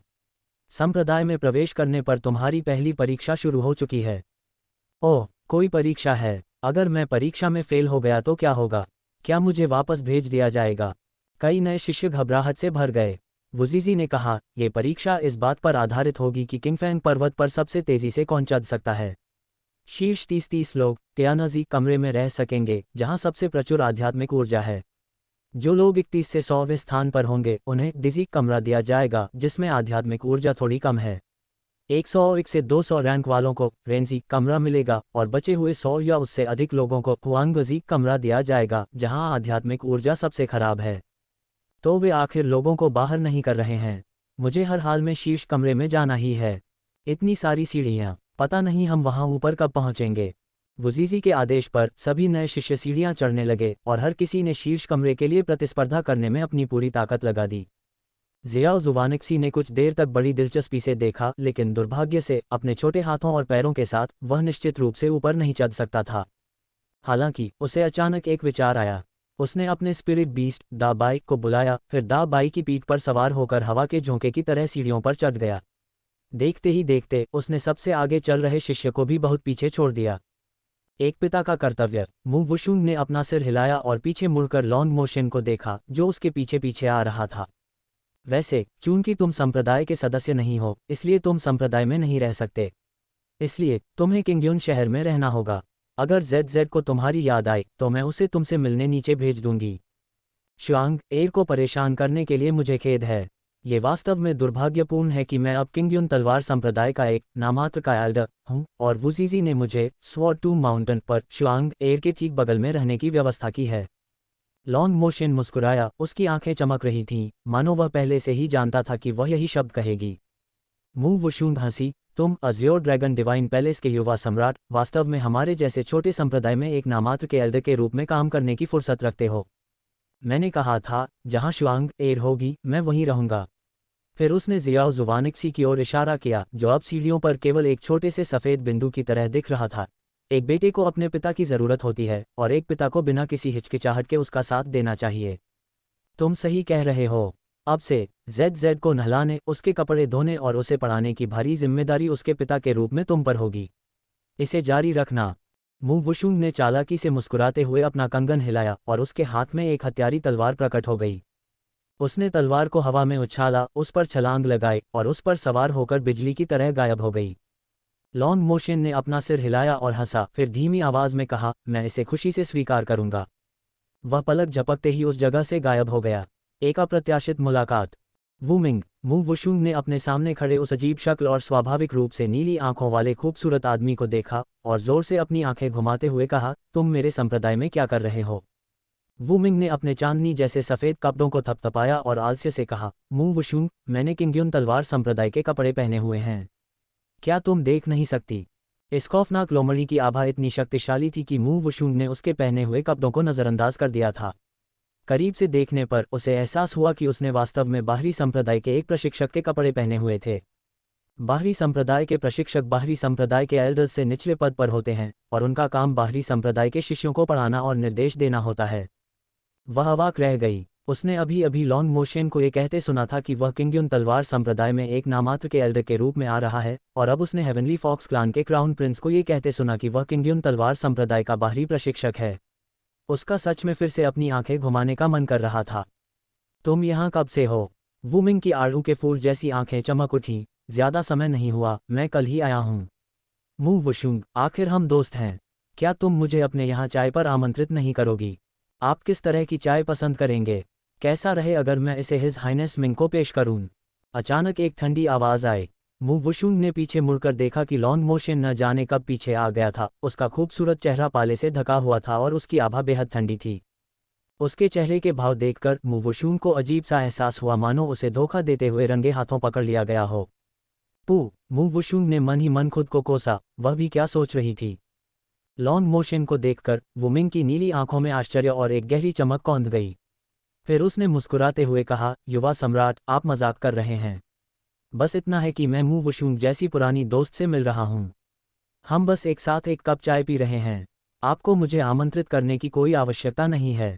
एक पुराना दोस्त, उस हिसाब से मैं भी हिज हाइनेस मिंग का पुराना दोस्त हूँ। लॉन्ग मोशन की नज़र पहले की तरह ही ठंडी थी। वू मिंग ने आलस्य से अपना हाथ हिलाया, मैं ऐसी प्रशंसा स्वीकार करने की हिम्मत नहीं कर सकता। भला मैं युवा सम्राट से कैसे परिचित हो सकता हूँ? ओह, वैसे वुशुंग, तुम्हारी यादें शायद अभी तक वापस नहीं आई हैं, है ना? मेरे पास यहाँ कई अच्छी दवाइयाँ हैं जो तुम्हारी यादें वापस लाने में मदद कर सकती हैं। कोई ज़रूरत नहीं, तुम दोनों बात करो, मैं जा रही हूँ। मू वुशुंग उन दो असाधारण लोगों के बीच नहीं फंसना चाहती थी, इसलिए वहाँ से चले जाना ही सबसे अच्छा विकल्प था। वू मिंग और भी जोर से हंसा, तो वुशुंग की यादें वास्तव में अभी तक वापस नहीं आई हैं। युवा सम्राट, अपनी पत्नी का दिल जीतने का आपका ये सफ़र बहुत लंबा और कठिन होने वाला है। लानत है, मेरा फिर से परीक्षण किया गया। वह चालाक लोमड़ी। मू वुशुंग को अचानक उस लोमड़ी के बाल नोचने की तीव्र इच्छा हुई। लॉन्ग मोशन आगे बढ़ा और अचानक उसने वुशुंग की कमर पकड़ ली। हिज हाइनेस को मेरे और शुआंग एर के बीच के मामलों में परेशान होने की आवश्यकता नहीं है। हवा में एक खट्टी सी गंध घुली हुई थी, किसी की ईर्ष्या की गंध। उसकी कमर के चारों ओर लिपटे उस बड़े हाथ की पकड़ और भी सख्त हो गई। दोनों आदमी एक भयंकर टकराव में उलझे हुए थे और हवा में तनाव इतना गहरा था कि उसे काटा जा सकता था। बीच में फंसी मू वुशुंग की इसमें शामिल होने की बिल्कुल भी कोई इच्छा नहीं थी। वह वू मिंग के सामने लॉन्ग मोशन का हाथ झटक भी नहीं सकती थी। एक वू मिंग से उसका कोई लेना देना नहीं था, जबकि दूसरा मोशन उसके बेटे का पिता था। ये स्पष्ट था कि उसे किसे महत्व देना चाहिए, इसलिए वह केवल चुपचाप आसमान की ओर देख सकती थी, ये प्रार्थना करते हुए कि वे दोनों जल्दी से अपनी बातचीत खत्म करें। तभी उनका तारनहार आ पहुंचा। छोटा जुवानिक्सी दा बाइक पर सवार होकर आया, उन दोनों के बीच में घुस गया और उत्सुकता से पूछा, डैडी, मॉमी, फॉक्स अंकल, लोमड़ी वाले अंकल यहाँ क्या कर रहे हैं? तुम्हारे पिता और फॉक्स अंकल पुराने परिचित हैं, उन्हें कुछ बात करनी है। जेड, चलो हम पहले वापस चलते हैं। ये कहते हुए वह नीचे झुकी और अपने बेटे को गोद में उठा लिया। इस मौके का फायदा उठाकर उसने अपनी कमर के चारों ओर लिपटे उस बड़े हाथ से खुद को मुक्त कर लिया। एक हल्की सी मुस्कान के साथ वह मुड़ी और वहां से चल दी। भले ही वे लड़ें, अब इससे उसका कोई लेना देना नहीं होगा। इसी बीच लॉन्ग मोशन ने अपने बेटे को उसके हाथों से छीन लिया और कहा, मैं हिज हाइनेस मिंग का पुराना दोस्त नहीं हूँ, इसलिए हमारे पास बात करने के लिए कुछ भी नहीं है। मेरा बेटा बहुत भारी है, मैं उसे खुद उठाऊंगा। इतना कहने के बाद वह मुड़ा और वहां से चल दिया। वह स्पष्ट रूप से किंग्युन तलवार संप्रदाय के लेआउट के बारे में बहुत पहले से जानता था और वह उसी स्वॉर्ड टूम केव की दिशा में जा रहा था जहां वह वुशुंग रहती थी।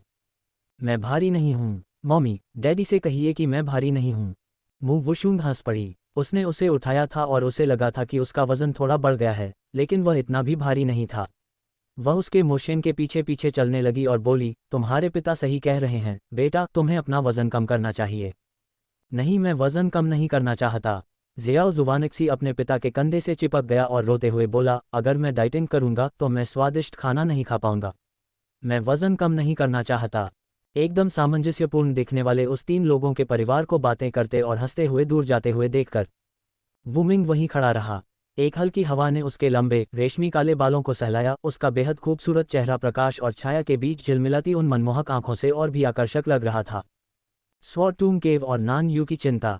अपनी गुफा में वापस आने पर छोटी फूल परी लिंगडांग उनका स्वागत करने के लिए बाहर आए। ज़ियाओ ज़ुवानिक्सी ने लिंगडांग को 10 दिनों से अधिक समय से नहीं देखा था, जो बचपन से ही उसके साथ पली बड़ी थी। अब जब उसने उसे देखा तो वह बेहद उत्साहित हो गया। उसने लिंगडांग को खींचा और उसे अपनी यात्रा के अनुभवों के बारे में बताने लगा और बिना रुके चहकता रहा। लॉन्ग मोशन ने पहले ही एक जगह ढूंढ ली थी और बैठ गया था। वह जाने का कोई संकेत नहीं दे रहा था, इसलिए उसके वुशुंग के पास खुद चाय बनाने और उसे परोसने के अलावा कोई विकल्प नहीं था। तभी ज़ियाओ ज़ुवानिक्सी ने हेवनली फॉक्स क्लान की उस अर्धदानव बहन का जिक्र किया। अचानक उसे याद आया कि वह अर्धदानव बहन भी संप्रदाय में आई थी। उसने जल्दी से मुड़कर अपनी माँ से पूछा, मॉमी, क्या अर्धदानव बहन बच्चे को जन्म देने वाली है? उसका पेट बहुत बड़ा है। नान यू ने अपने पेट को छिपाने के लिए एक गुप्त तकनीक का उपयोग किया था, जिससे वह सपाट दिखाई देता था। हालांकि एक बार जब उसने वह तकनीक हटा दी तो स्पष्ट हो गया कि वह बच्चे को जन्म देने वाली है। वह हेवनली फॉक्स क्लान में वापस नहीं जाना चाहती थी और न ही वह सिटी लॉर्ड की हवेली में रहना चाहती थी। उसने मू वुशुन के साथ संप्रदाय में आने की जिद की थी। ये देखकर कि वह कितनी दयनीय थी, उसकी जीवन शक्ति क्षीण हो रही थी, लेकिन उसके गर्भ में पल रहे बच्चे के लिए जीने की उसकी इच्छा मजबूत थी। मू वुशुन को अपने अतीत की याद आ गई, इसलिए उसने सिर हिलाया और उसे वापस ले आए और अपने मास्टर वुजीजी से उसके रहने के लिए प्रचुर आध्यात्मिक ऊर्जा वाले स्थान की व्यवस्था करने को कहा, जहां कोई उसकी देखभाल कर सके। उसके जन्म देने का समय नज़दीक आ रहा है। जेड, जब भी तुम्हारे पास समय हो कृपया उससे मिलने जाया करो, उसने कहा। उसकी तरह ज़ियाओ ज़ुवानिक्सी स्वाभाविक रूप से जानवरों और स्पिरिट बीस्ट्स के करीब था, इसलिए उसने तुरंत नान यू के पेट में पल रहे उस छोटे से जीवन पर ध्यान दिया था और उससे नान यू को बचाने के लिए कहा था। नान यू ने अपने और ज़ियाओ ज़ुवानिक्सी के बीच के अंतर को महसूस कर लिया था और यही कारण था कि उसने उसका वुशुंग का अनुसरण करने की जिद की थी। मू वुशुंग अच्छी तरह जानती थी कि उसे वापस लाने का मतलब है उसके बच्चे की जिम्मेदारी स्वीकार करना। नान यू के शरीर पर मौत की आभा भारी और भारी होती जा रही थी और इसका कोई इलाज नहीं था। ये पहले से ही बहुत अच्छा था कि वह उसके गर्भ में पल रहे बच्चे को बचा सकती थी। जेड सभी जीवित चीज़ों के करीब है और नान यू के गर्भ में पल रहे भ्रूण को शांत कर सकता है। ठीक है, मैं समझ गया। मैं अभी जाता हूँ। बिना देर किए ज़ियाओ ज़ुवानिक्सी लिंगडांग को खींचता हुआ नान यू को देखने के लिए दौड़ पड़ा। अब गुफा में केवल वह और लॉन्ग मोशन ही बचे थे। चाय का एक बर्तन खत्म करने के बाद भी वह वहीं रुका रहा और जाने से इनकार कर दिया। मू वुशुंग हताश थी। बर्तन को फिर से भरने के बाद उसने कहा, मैं अब साधना करने जा रही हूँ। कृपया इसे अपना ही घर समझें, इंपीरियल अंकल। रुको, उसने कहा। उसने सिर उठाकर उसकी ओर देखा और कहा, शुआंग, वह लोमड़ी फॉक्स अच्छी नहीं है। उससे दूर रहना। उसने यह बात इतनी गंभीरता से कही थी कि अगर उसे वुशुंग को पता नहीं होता कि वह थोड़ी ईर्ष्या कर रहा है तो वह लगभग उसकी बात पर विश्वास ही कर लेती। मैं समझ गई। उसने सिर हिलाया। तो फिर कृपया, योर मैजेस्टी। इतना कहने के बाद वह गुफा की गहराई में चली गई, जहां एक पत्थर के दरवाजे ने उन्हें अलग कर दिया। उसके जाने के बाद लॉन्ग मोशन ने चाय का एक घूंट लिया। हालांकि यह फूलों की चाय थी, लेकिन इसका स्वाद कड़वा लग रहा था। शुआंग, तुम इतनी आकर्षक कैसे हो सकती हो? मेरा सच में मन करता है कि मैं तुम्हें बंद कर दूं और केवल खुद ही तुम्हें देखूं। हर जगह प्रतिद्वंद्वी हैं और वह अपनी अधिकार जताने की भावना पर नियंत्रण खोता जा रहा है। जहरीली गोलियों का शोधन। मास्टर, जहर तैयार है। क्या हम महान नहीं हैं? जैसे ही उसने स्थानिक क्षेत्र में प्रवेश किया, उसने 2 खूबसूरत युवा आर्टिफैक्ट स्पिरिट्स को अपनी उपलब्धियों के बारे में शेखी बघारते हुए सुना। इतनी जल्दी? ये तो कमाल है। जब मू वुशुंग औषधीय जड़ी बूटी के खेत में गई तो उसने पाया कि कुछ समय पहले लगाए गए जहरीले पौधे वास्तव में पूरी तरह से परिपक्व हो गए थे। स्थानिक क्षेत्र के अंदर हवा का प्रवाह बाहर की तुलना में तेज है और औषधीय जड़ी बूटियों के परिपक्व होने की अवधि कम होती है, लेकिन इन दोनों आर्टिफैक्ट स्पिरिट्स को भी इसका बहुत श्रेय जाता है। अब चूंकि जहरीली औषधीय जड़ी बूटियां परिपक्व हो गई थीं, वह जहरीली गोलियों का शोधन कर सकती थी। जहरीली गोलियां भी दवायां ही होती हैं, लेकिन वे निगलने के लिए नहीं होती हैं। जैसा कि नाम से पता चलता है, जहरीली गोलियां विषाक्त गोलियां होती हैं जो स्वयं जहर से कहीं अधिक भयानक होती हैं। प्राचीन ग्रंथों में दर्ज है कि एक छोटी सी जहरीली गोली, जिसमें सबसे अधिक इन और जहरीले पदार्थ होते हैं, जब एक कुएं में फेंक दी जाती है तो वह आसपास के क्षेत्र को 1000 साल तक बंजर बना देती है। यह जहरीली गोलियों की अत्यधिक विषाक्तता को दर्शाता है। हालांकि जहरीली गोलियां बनाना कोई धार्मिक मार्ग नहीं है, वह उन्हें लोगों को नुकसान पहुंचाने के लिए रिफाइन नहीं करती है। उसने अपने कीमिया कौशल को निखारने के लिए जहरीली गोलियां बनाई थीं। चून की जहरीली गोलियों के शोधन के लिए औषधीय जड़ी बूटियों से विषाक्त पदार्थों को निकालने की आवश्यकता होती है, इसलिए शोधन प्रक्रिया अत्यंत जटिल और कठिन होती है, जो साधारण गोलियों के शोधन की तुलना में दर्जनों गुना अधिक कठिन होती है। हालांकि यदि वह सफल हो जाती है तो इससे उसके कीमिया करियर को बहुत लाभ होगा। वह वर्तमान में केवल 5वें स्तर की कीमियागर है। शायद दूसरों के लिए उसकी उम्र में उसका इतना उच्च स्तरीय कीमिया कौशल असाधारण है और इसे राक्षसी बताया जा सकता है। लेकिन अब वह जानती है कि सबसे प्रसिद्ध घोस्ट हैंडपिल किंग इस शरीर का घटिया पिता है। अपने सामने इतनी बड़ी बाधा होने के कारण वह और आगे बढ़ने और जल्द से जल्द उस घोस्ट हैंडपिल किंग को पछाड़ने के लिए उत्सुक है। जहरीली गोलियों का शोधन करना भी उसके लिए एक बहुत बड़ी चुनौती थी। उसने गोलियों को रिफाइन करने के लिए दिन रात अथक परिश्रम किया और न जाने कितना समय बीत जाने के बाद वह अंततः प्रथम स्तरीय जहरीली गोली रिफाइन करने में सफल हो गई। फिर उसने दूसरे स्तर की जहरीली गोलियों का शोधन जारी रखा। चौथे स्तर की जहरीली गोलियों को रिफाइन करने के बाद उसे एक बाधा का सामना करना पड़ा। वह महसूस कर सकती थी कि वह फिलहाल 5वें स्तर की जहरीली गोलियों को रिफाइन करने में सक्षम नहीं होगी। मू वुशुंग को पूर्वाभास हुआ कि जब वह 5वें स्तर की जहरीली गोलियों को रिफाइन कर सकेगी तो वह समय होगा जब वह 6ठे स्तर के कीमियागर के स्तर को पार कर लेगी। मास्टर, युवा मास्टर आपको बाहर से बुला रहे हैं। दोनों युवा स्पिरिट्स ने उन्हें याद दिलाया। मैंने सुन लिया, मैं बाहर जा रही हूँ। इसके साथ ही मू वुशुंग अपने स्थानिक क्षेत्र से बाहर निकल आए। मॉमी, मॉमी, नानयू बहन बच्चे को जन्म देने वाली है। जियाओ जुवानक्सी ने बाहर से घबराहट में आवाज लगाए। इतनी जल्दी? उसने गणना की कि हालांकि वह अपने स्पेस में काफ़ी समय से थी, लेकिन उसने बाहर केवल 5 दिन ही बिताए थे। नानयू के बच्चे को जन्म देने का समय अब से लगभग 10 दिन बाद होना चाहिए था। नानयू बच्चे को जन्म देने ही वाली थी। जब मू वुशुंग पहुंची तब तक एक छोटी सी उग्र लाल रंग की लोमड़ी का जन्म हो चुका था। सूर्यास्त ने आसमान को गहरे लाल रंग में रंग दिया था। मू वुशुंग का हाथ थामे नानयू के पास शब्द नहीं थे। उसकी आंखों में मानो 1000 शब्द छिपे थे, लेकिन अंत में वे सब खून के एक आंसू में बदल गए। शांति से जाओ, मैं तुम्हारे बच्चे को वापस ले जाऊंगी और खुद उसे पालूंगी, उसने कहा। नानयू के पीले पड़े चेहरे पर एक सुकून भरी मुस्कान तैर गई। उसकी नज़र अपने बगल में लेटी उस छोटी सी लोमड़ी पर पड़ी और उसके हाथ की पकड़ धीरे धीरे ढीली पड़ने लगी। उसका हाथ बेजान होकर बगल में गिर गया। उसकी आत्मा पश्चिमी स्वर्ग के लिए प्रस्थान कर गई और उसका असली रूप एक सफ़ेद 9 पूंछ वाली स्पिरिट लोमड़ी में बदल गया। उसका शरीर धीरे धीरे ठंडा पड़ने लगा। नानयू देखने में केवल 15 या 16 साल की लगती थी। सेलेस्टियल फॉक्स क्लान में ये कहना मुश्किल था कि उसे वयस्क माना जाता था या नहीं। जिस उम्र में उसे जीवंत और सक्रिय होना चाहिए था, उस उम्र में दुखद रूप से उसकी मृत्यु हो गई। उसके शरीर में बहुत सी छिपी हुई बीमारियां थीं, वह मुश्किल से ही अपनी जिंदगी से चिपकी हुई थी। यह एक चमत्कार ही था कि वह अपने बच्चे को जन्म दे पाए। वह छोटी लोमड़ी, जिसकी आंखें अभी तक नहीं खुली थीं, धीमी आवाज में फुसफुसा रही थी, मानो वह रो रही हो। अली का नामकरण। मू वुशुंग ने अपना हाथ खोला, जिसमें एक उग्र लाल रंग का जेड पेंडेंट था जिस पर नाशपाती अक्षर उकेरा गया था। उसने धीरे से छोटी लोमड़ी को उठाया और उससे कहा, तुम्हारा सुंदर चेहरा आंसुओं से भीगा हुआ और अकेला है, वसंत की बारिश में नाशपाती के फूल की तरह। तुम्हारी माँ भी एक टूटे हुए दिल वाली इंसान थी। चूंकि तुम्हारी माँ को ये नाम पसंद था, इसलिए आज से हम तुम्हें अली कहेंगे। छोटी लोमड़ी ने एक धीमी सी आवाज़ निकाली और अपना सिर उसकी बाहों में छिपा लिया। मॉमी, क्या नानयू आंटी मर गईं? जियाओ जुवानक्सी ने दबदबाए आंखों से उससे पूछा। वह हर दिन नानयू आंटी से मिलने आता था और उनसे बातें करता था। आज, इससे पहले कि उन्हें बात करने का मौका मिलता, वह कैसे मर सकती हैं? मू वुशुंग ने अपने बेटे की ओर देखा। जन्म, बुढ़ापा, बीमारी और मृत्यु ऐसी चीज़ें हैं जिनका अनुभव हर किसी को करना पड़ता है। उदासी और दुख ऐसी भावनाएं हैं जिनका सामना हर कोई करता है, लेकिन तुम्हें अभी दुखी नहीं होना चाहिए। यह अली है। आज मैं उसे तुम्हारे जिम्मे सौंप रही हूँ।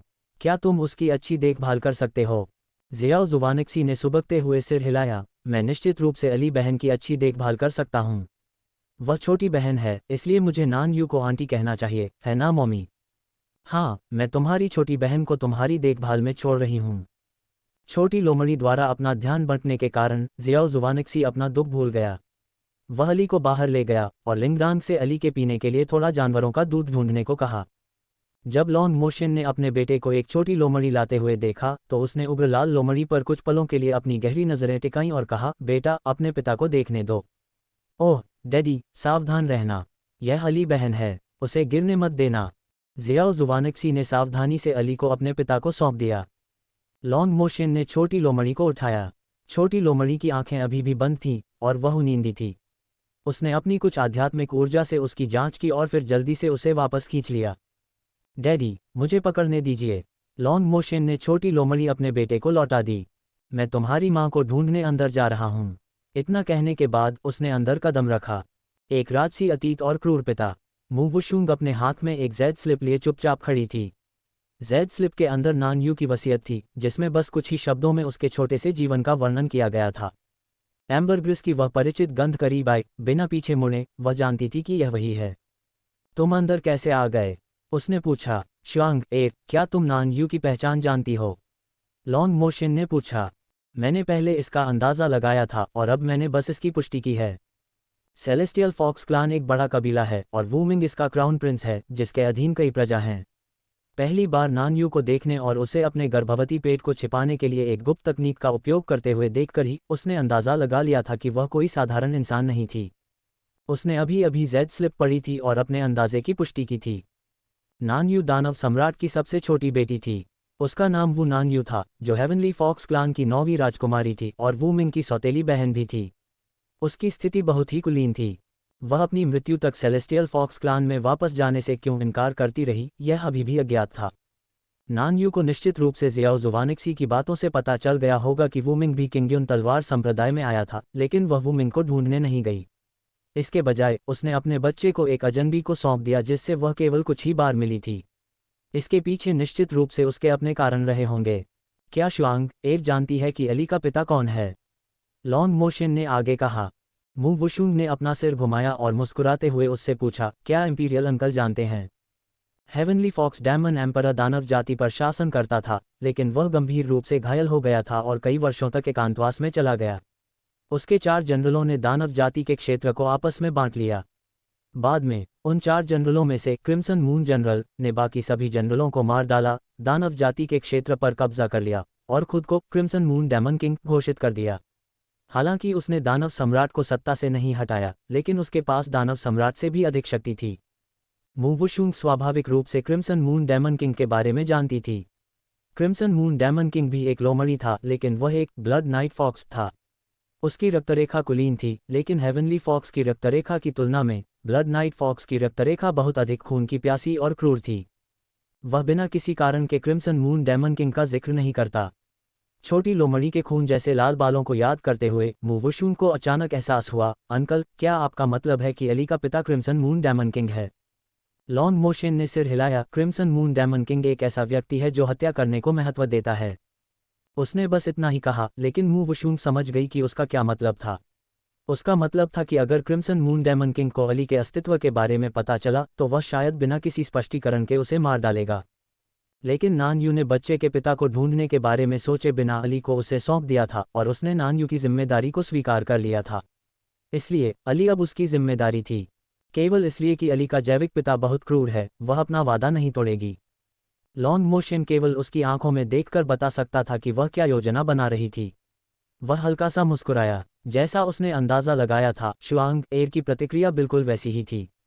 शुआंग के पक्ष में मेरे होते हुए शुआंग को चिंता करने की कोई आवश्यकता नहीं है।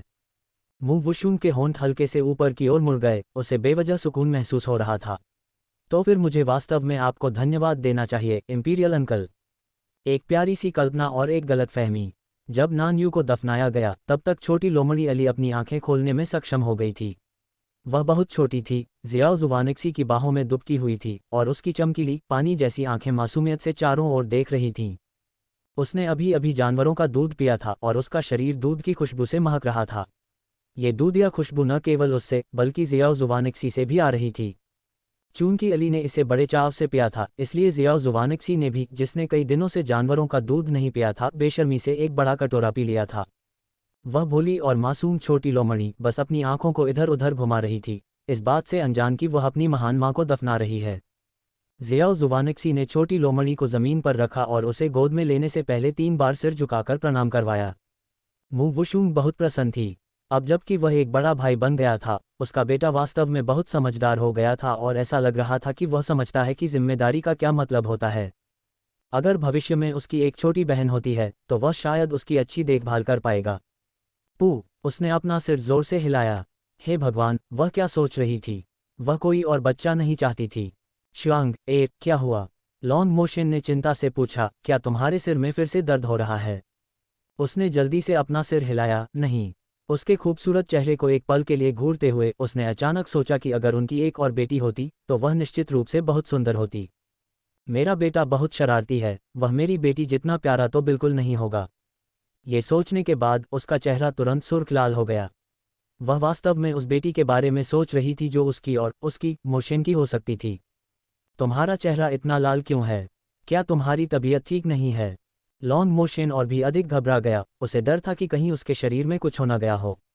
उसने अचानक उसे गोद में उठा लिया और उसके विरोध को नज़रअंदाज करते हुए तेजी से उड़कर अपनी गुफा में वापस आ गया। उसने उसे बिस्तर पर लिटाया और घबराहट में उसके शरीर की जांच करने लगा।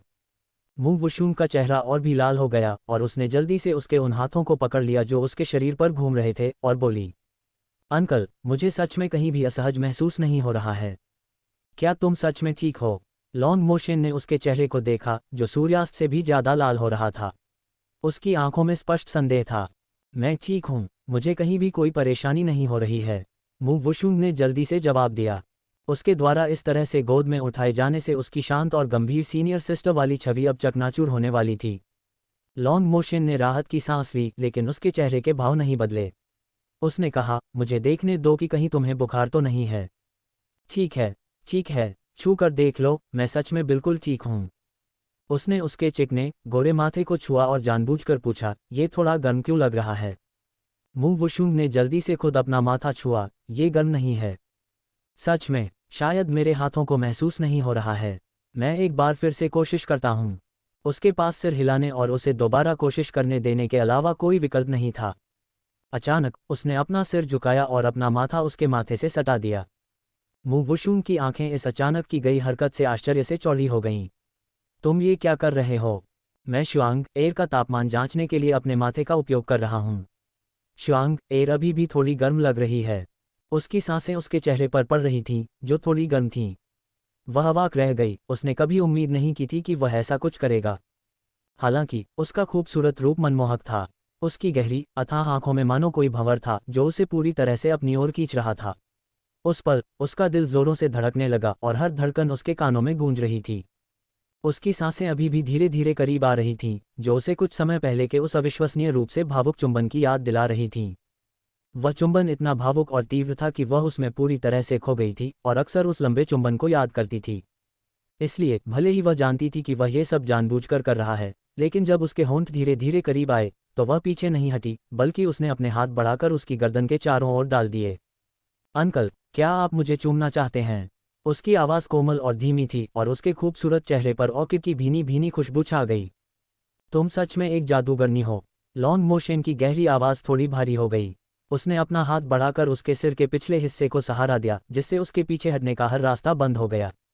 और फिर उसने उस जगह को गहराई से चूम लिया जिसके लिए वह तरस रहा था। जैसे जैसे चुंबन गहरा हुआ, उनकी सांसें कुछ अव्यवस्थित होने लगीं। इससे पहले कि उसके बड़े हाथ कोई और गड़बड़ी पैदा कर पाते, मू वुशुंग ने भारी सांसें लेते हुए जल्दी से उसे दूर धकेल दिया। लॉन्ग मोशन ने उसे टकटकी लगाकर देखा और भारी आवाज में उसके कान में कहा, शुआंग लगता है तुम्हें अली बहुत पसंद है। क्यों ना हमारी भी एक बेटी हो? खांसी खांसी, वह लगभग अपनी ही लार से चोक हो गई, फंदा लग गया। लॉन्ग मोशन जल्दी से उसके लिए कुछ पानी लाया और उसे कुछ घूंट पिलाए, फिर उसकी सांसें सामान्य करने में मदद करने के लिए धीरे से उसकी पीठ थपथपाए। उसने अचानक उसकी ओर देखा और कहा, रहने दो शुआंग हमें और बच्चे पैदा करने की कोई ज़रूरत नहीं है। जेड ही काफ़ी है। मैं तुम्हें फिर से दर्द सहते हुए नहीं देख सकता। जब उसे पता चला था कि बच्चे को जन्म देते समय उसकी लगभग मौत ही हो गई थी, तो उसे खुद से नफरत होने लगी थी। अब जब भी वह उन खतरों के बारे में सोचता है जिनका सामना उसने प्रसव के दौरान किया होगा, तो उसका दिल ऐसे दुखने लगता है मानो उसमें सुइयां चुभ रही हों। हालांकि वह उसके जैसी एक बेटी के लिए तरसता था, लेकिन वह अपनी जुड़वा आत्मा शुआंग को फिर से प्रसव की पीड़ा सहने की अनुमति कभी नहीं देगा।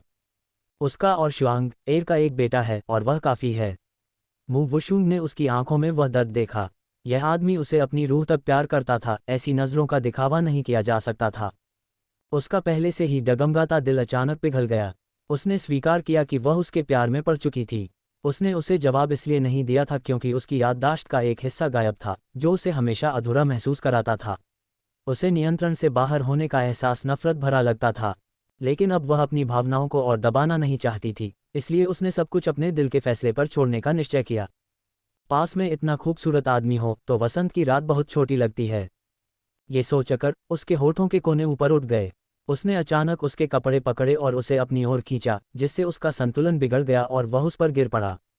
उसकी आश्चर्यचकित और समझदार नज़रों के बीच वह मुड़ी और उसके ऊपर बैठ गई। अंकल, भले ही हमें और बच्चे नहीं चाहिए, फिर भी हम कुछ मज़ेदार चीज़ें तो कर ही सकते हैं, जैसे कि एक छोटी सी रुकावट। ज़ियाओ ज़ुवानक्सी छोटी लोमड़ी को गोद में लिए अपनी माँ को ढूंढता हुआ वहां आया। वह ये देखना चाहता था कि उसकी माँ को क्या हुआ है और क्या वह बीमार है। हालांकि उसने पाया कि वह अपनी माँ की गुफा में प्रवेश नहीं कर सकता था।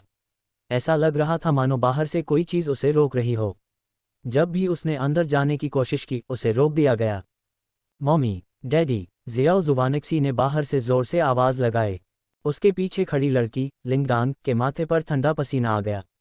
उसने जल्दी से उसका मुंह बंद किया और उससे कहा, अरे मेरे छोटे मास्टर, आपके माता पिता निश्चित रूप से अंदर किसी बहुत ही ज़रूरी विषय पर चर्चा कर रहे होंगे, इसलिए उन्होंने एक सुरक्षा घेरा लगा दिया है। आइए हम उन्हें परेशान न करें। ऐसी क्या ज़रूरी बात है जो ZZ नहीं सुन सकता? ज़ियाओ ज़ुवानक्सी ने मुंह फुला लिया। लिंगडान कोई मासूम छोटी दानव नहीं थी। दिन के उजाले में उसकी मालकिन का गुफा के बाहर अचानक सुरक्षा घेरा लगाने का मतलब था कि वह परेशान नहीं होना चाहती थी। अगर उसने उन्हें परेशान किया तो उसकी मालकिन तो कुछ नहीं कहेगी, लेकिन उसके मास्टर का आदमी मोशन ऐसा था कि उसे देखने भर से वह खौफ से कांपने लगती थी।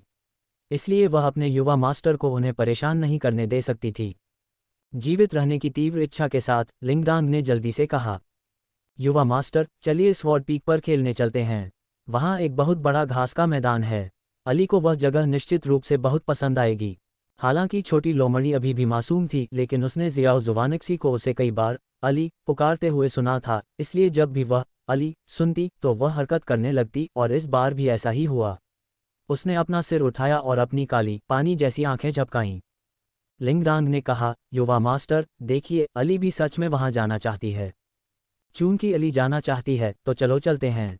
मैं वापस आकर डैडी और मॉमी से पूछ लूंगा। छोटे ज़ुवानक्सी ने जल्दी ही अपने माता पिता को अपने दिमाग से निकाल दिया और खुशी खुशी अपनी छोटी बहन अली को बाहरी संप्रदाय के स्वॉर्ड पीक पर ले गया। स्वॉर्ड पीक और एक चौंकाने वाला हमला। स्वॉर्ड पीक पर एक बड़ा घास का मैदान था जहां कई लोग तलवारबाजी का अभ्यास कर रहे थे। जैसे ही उन्होंने ज़ियाओ ज़ुवानक्सी को देखा, वे सभी उससे मजाक करने के लिए रुक गए। छोटे ज़ुवानक्सी, तुम यहाँ कैसे आए खेलने? छोटे ज़ुवानक्सी, तुम्हारी माँ क्यों नहीं आई? मॉमी बहुत व्यस्त हैं। तुम्हारी लोमड़ी बहुत प्यारी है, क्या मैं इसे छू सकता हूँ? अभी नहीं, वह डरपोक है। जब वह थोड़ी बहादुर हो जाएगी और अगर वह आपको छूने देगी तब आप छू सकते हैं। छोटे ज़ुवानक्सी, तुम कुछ ही दिनों में और लंबे हो गए हो। मुझे भी लगता है कि मैं लंबा हो गया हूँ। छोटे ज़ुवानक्सी, तुम इतने खूबसूरत कैसे हो? क्योंकि मेरे डैडी और मॉमी खूबसूरत हैं। उसने बेपरवाही से जवाब दिया, और चूंकि वह बहुत प्यारा था, इसलिए वह बहुत लोकप्रिय था और हर कोई उसके साथ मजाक करना चाहता था। ठीक उसी पल हर कोई शांत हो गया और लगभग एक साथ अपनी तलवारें उठाकर अभ्यास शुरू कर दिया। ज़ियाओ ज़ुवानक्सी को बहुत शक हुआ। जब उसने पीछे मुड़कर देखा तो पाया कि वह फॉक्स अंकल था। फॉक्स अंकल, उसकी माँ ने बताया था कि फॉक्स अंकल अब यहाँ एक शिक्षक के रूप में हैं, इसलिए खूबसूरत फॉक्स अंकल को फिर से देखकर उसे बिल्कुल भी आश्चर्य नहीं हुआ। इसके अलावा अली भी तो एक लोमड़ी है। रुको, फॉक्स अंकल की आंखें काली क्यों हो गई हैं? तो इसका मतलब है कि वह भी उसके पिता की तरह अपनी आंखों का रंग बदल सकता है। ये तो छोटा ज़ुवानक्सी है। तुम यहाँ कैसे? तुम्हारी माँ कहाँ है? वूमिंग ने आलस्य से पूछा। फॉक्स अंकल हमेशा मेरी माँ के बारे में क्यों सोचते रहते हैं? छोटे ज़ुवानक्सी ने सोचा। तभी ज़ियाओ ज़ुवानक्सी की बाहों में बैठी छोटी लोमड़ी अली अचानक उछली और वूमिंग पर झपट पड़ी। आली, ज़ियाओ ज़ुवानक्सी ने छोटी लोमड़ी को अचानक फॉक्स अंकल पर झपटते देखा और जल्दी से चिल्लाया। वूमिंग आसानी से उस छोटी लोमड़ी को थप्पड़ मारकर दूर कर सकता था, लेकिन ज़ियाओ ज़ुवानक्सी की आवाज़ सुनकर वह अपनी जगह से नहीं हिला। उसने उस छोटी लोमड़ी को, जिससे दूध की तेज महक आ रही थी, खुद से चिपके रहने दिया, जिसके पंजे उसके उस नए बाहरी लिबादे को फाड़ रहे थे जिसे उसने केवल कुछ ही दिन पहले पहना था। ये छोटी लोमड़ी कहाँ से आ गई? उसने छोटी लोमड़ी को गर्दन से पकड़ा और उसे ऊपर उठा लिया। लेकिन छोटी लोमड़ी के पंजे अभी भी उसके हाथ के कपड़ों से चिपके हुए थे और उसकी काली अंगूर जैसी आंखें मासूमियत से उसे घूर रही थीं। वू मिंग को ब्लड नाइट फॉक्स क्लान से सबसे ज्यादा नफरत थी और नतीजतन वह इस प्यारी सी लाल लोमड़ी को भी पसंद नहीं कर सकता था, लेकिन दुर्भाग्य से ऐसा लग रहा था कि यह लोमड़ी वास्तव में उसे परेशान करना पसंद करती थी। फॉक्स अंकल को अली को इस तरह पकड़े हुए देखकर जियाओ जुवानेक्सी ने जल्दी से अली को अपनी बाहों में ले लिया और वू मिंग से अधिकारपूर्ण स्वर में कहा, फॉक्स अंकल, अली मेरी बहन है। आप उसके साथ इतनी बेरहमी से पेश नहीं आ सकते। छोटी बहन। वू मिंग को अचानक एक नर्म और प्यारी सी छोटी लोमड़ी की याद आ गई। उसके अन्य भाई बहन उससे सांप और बिच्छू की तरह डरते थे, लेकिन केवल वही थी जो दिन भर उसके पीछे पीछे घूमती थी, अपनी स्पष्ट और मीठी आवाज में उसे भाई कहकर बुलाती थी। उसे न तो भगाया जा सकता था और न ही डांटा जा सकता था, मानो वह उसका सबसे करीबी भाई हो। बाद में उसे क्रिम्सन मून डेमन किंग द्वारा मूर्ख बनाकर इस्तेमाल किया गया, जिसने यहाँ तक सोच लिया कि उसे नुकसान पहुंचाया जा रहा है, और अंततः वे दुश्मन बन गए। ये सोचकर वू मिंग के आड़ू के फूल जैसे चेहरे पर एक ठंडी चमक कौंध गई। वह जियाओ जुवानेक्सी और छोटी लोमड़ी के पास से गुजरकर बाहरी शिष्यों की ओर बढ़ गया। सभी शिष्य कांप उठे, प्रशिक्षक अब और भी खौफनाक लग रहे थे। बाहरी शिष्य सभी नए भर्ती किए गए शिष्य थे और अभी भी हर दिन संप्रदाय में शामिल होने वाले नए शिष्यों का एक निरंतर प्रवाह था। लेकिन हर कोई, चाहे वह कितना भी असाधारण रूप से प्रतिभाशाली क्यों न हो, अभी भी एक बाहरी शिष्य था। केवल 3 महीने बाद होने वाली संप्रदाय की परीक्षा के बाद ही योग्य नए शिष्य आंतरिक शिष्य बन सकते थे। इसलिए वे सभी वू मिंग के नियंत्रण में थे। वे वू मिंग की पहचान नहीं जानते थे, केवल इतना जानते थे कि वह आलसी लगता था लेकिन वास्तव में बहुत सख्त था और हर कोई उसका सम्मान करता था। तुम में से कितने लोगों ने अभी तक क्यूई की साधना में महारत हासिल नहीं की है? क्या तुम सब बेकार हो? वू मिंग की सख्त आवाज गूंज उठी। किसी की भी चू तक करने की हिम्मत नहीं हुई। एक नया रिश्ता। जियाओ जुवानेक्सी ने छोटी लोमड़ी के बालों को सहलाया और धीरे से बुदबुदाया, अजीब फॉक्स अंकल। अली, चलो चलें, हम यहाँ और नहीं खेलेंगे। छोटी लोमड़ी ने वू मिंग की दिशा में लालसा भरी नजरों से देखा, उसकी आंखों में आंसू थे और वह स्पष्ट रूप से अलग होने के लिए अनिच्छुक थी। जियाओ जुवानेक्सी ने उसका सिर सीधा किया, उसे वापस स्वॉर्ड टूम ले गया और रास्ते भर उसका ब्रेन वॉश करता रहा, अली, फॉक्स अंकल तुम्हें पसंद नहीं करते। हमारी अली को एक महत्वाकांक्षी लोमड़ी होना चाहिए, बेशर्मी से उनके पीछे नहीं पड़ना चाहिए। लेकिन जिस बात ने जियाओ जुवानेक्सी को सबसे ज्यादा हताश किया वह ये थी कि जब से छोटी लोमड़ी फॉक्स अंकल से मिली थी, वह हर रात फॉक्स अंकल को ढूंढने निकल जाती थी और हर सुबह धूल मिट्टी में सनी हुई वापस आती थी। बाद में उसे धीरे धीरे पता चला कि फॉक्स अंकल को अब अली से कोई चिढ़ नहीं थी। जब अली उनके ऊपर चढ़ती तो वे अब उसे भगाते नहीं थे। जियाओ जुवानेक्सी अली के लिए खुश था, लेकिन उसे थोड़ी असुविधा भी महसूस हुई, मानो उसका प्यारा खिलौना किसी ने छीन लिया हो।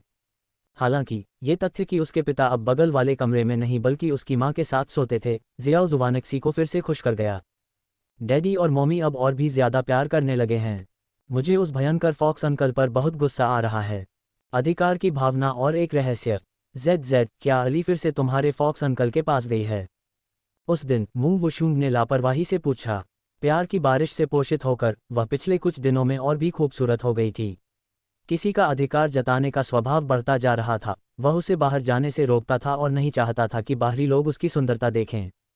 वह अपना समय अपनी गुफा में साधना करने, अंतरंग पलों का आनंद लेने और अपने बेटे के साथ समय बिताने में व्यतीत कर रही थी और कई दिनों से गुफा से बाहर नहीं निकली थी। उसके अंकल सुबह ये कहकर बाहर गए थे कि उनके पास उसके लिए एक सरप्राइज है, लेकिन अब शाम हो चुकी थी और वह अभी तक नहीं लौटे थे, इसलिए उसके पास बोरियत मिटाने के लिए अपने बेटे के साथ खेलने के अलावा कोई विकल्प नहीं था। बड़ी लोमड़ी का जिक्र आते ही जियाओ जुवानेक्सी एक पफरफिश की तरह गुस्से से फूल गया। उन्होंने कहा कि वे अली को साधना करना सिखाएंगे, इसलिए वे उसे अपने साथ ज्यादा समय बिताने दे रहे हैं। अली कितनी एहसान फरामोश छोटी सी चीज है। हम्फ। मू वुशुंग हंस पड़ी। ऐसा लग रहा था कि अली को जेड की कंपनी के लिए छोड़ना काफी अच्छा विचार था। उसके बेटे की भावनाएं पहले की तुलना में बहुत अधिक विविध हो गई थीं और वह काफी समझदार हो गया था। उसने अपने बेटे को उठाया जिसके गाल फूले हुए थे और उसे अपनी गोद में बैठाते हुए कहा, क्या तुम जानते हो कि अली उनके प्रति इतनी स्नेही क्यों है? छोटे जुवानेक्सी ने ऊपर देखा और उत्सुकता से पूछा, क्यों मॉमी? क्योंकि वह और अली की माँ भाई बहन हैं, अली और उनका खून का रिश्ता है। अली को उन्हें मामा कहना चाहिए, लेकिन वे यह बात नहीं जानते। अली खून के रिश्ते के कारण उनके साथ स्नेह से पेश आती है। मू वुशुंग ने अपने बेटे को ये रहस्य बताया, इस विश्वास के साथ कि वह इसे गुप्त रख सकता है। जियाओ जुवानेक्सी के चेहरे पर अचानक समझ आने का भाव आया और वह थोड़ा खुश हुआ। उसे लगा था कि अली का कोई रिश्तेदार नहीं बचा है और उसे उसके लिए बुरा लगता था। अब पता चला कि अली का अभी भी एक मामा है। तो मम्मी, क्या हमें उन्हें बता नहीं देना चाहिए? मू वुशुंग ने उसका सिर सहलाया। अली की माँ केवल यही उम्मीद करती थी कि अली सुरक्षित रूप से बड़ी हो और वह नहीं चाहती थी कि उसका अपने अतीत से कोई संपर्क हो। चूंकि हमने अली की माँ से अली की अच्छी देखभाल करने का वादा किया है, इसलिए हमें अपनी बात रखनी चाहिए, है ना? सही कहा। जियाओ जुवानिक्सी ने अचानक उसके पेट को छुआ और पूछा, मम्मी, कृपया मुझे एक छोटी बहन दे दीजिए ना। मुझे छोटी बहनें बहुत पसंद हैं। अली अभी बात नहीं कर सकती और आप सब कहते हैं कि अली को इंसान बनने में कई साल लगेंगे। मुझे अपने साथ खेलने के लिए एक छोटी बहन चाहिए। मू वुशुंग ने उसके छोटे से कूल्हे पर हल्का सा थप्पड़ मारा। तुम्हें ही संभालने में मेरे सिर में दर्द रहता है, एक और कैसे संभाल पाऊंगी? तुम्हारी माँ तो थक कर मर ही जाएगी। मैं अपनी बहन की देखभाल कर सकता हूँ। छोटे जुवानिक्सी ने विरोध किया। अपनी माँ पर मत लेटो, तुम बहुत भारी हो। तभी एक लंबा सा साया अंदर आया और उसने जियाओ जुवानिक्सी को किसी चूजे की तरह उठाया और उसे किनारे एक स्टूल पर बिठा दिया। मैं भारी नहीं हूँ। जियाओ जुवानिक्सी को ये बिल्कुल पसंद नहीं है जब लोग कहते हैं कि उसका वजन बढ़ गया है, क्योंकि तब वह अपनी मनमर्जी का स्वादिष्ट खाना नहीं खा पाएगा। डैडी, मॉमी मेरी भी हैं, आप उन्हें पूरी तरह से अपने लिए नहीं रख सकते। वह नाखुश था कि उसके पिता हमेशा उसकी माँ को उससे दूर ले जाने की कोशिश करते थे। तुम्हारी माँ मेरी पत्नी है। अगर तुम इतने ही काबिल हो तो जाकर अपने लिए एक पत्नी ढूंढ लो। लॉन्ग मोशन मू वुशुंग के बगल में बैठ गया। उसने अपना एक हाथ परिचित रूप से उसकी कमर पर रखा और अपने बेटे को कुछ उकसाने वाले भाव से देखा, मानो कह रहा हो, मेरे पास एक पत्नी है और मुझे इस पर गर्व है। बचकाना शैतान। मू वुशुंग ने मुस्कुराते हुए उस पर एक नज़र डाली। वह एक नज़र इतनी आकर्षक और मनमोहक थी, आकर्षण से भरपूर। अचानक जो हाथ उसकी कमर पर था वह हट गया और लॉन्ग मोशन की गहरी नज़रें मानो और भी गहरी हो गईं। उसके चेहरे के भाव देखते ही वह समझ सकती थी कि उसके दिमाग में क्या चल रहा है, जबकि उनका बेटा वहीं था। अरे, क्या आपने नहीं कहा था कि आप मुझे कोई सरप्राइज देने वाले हैं?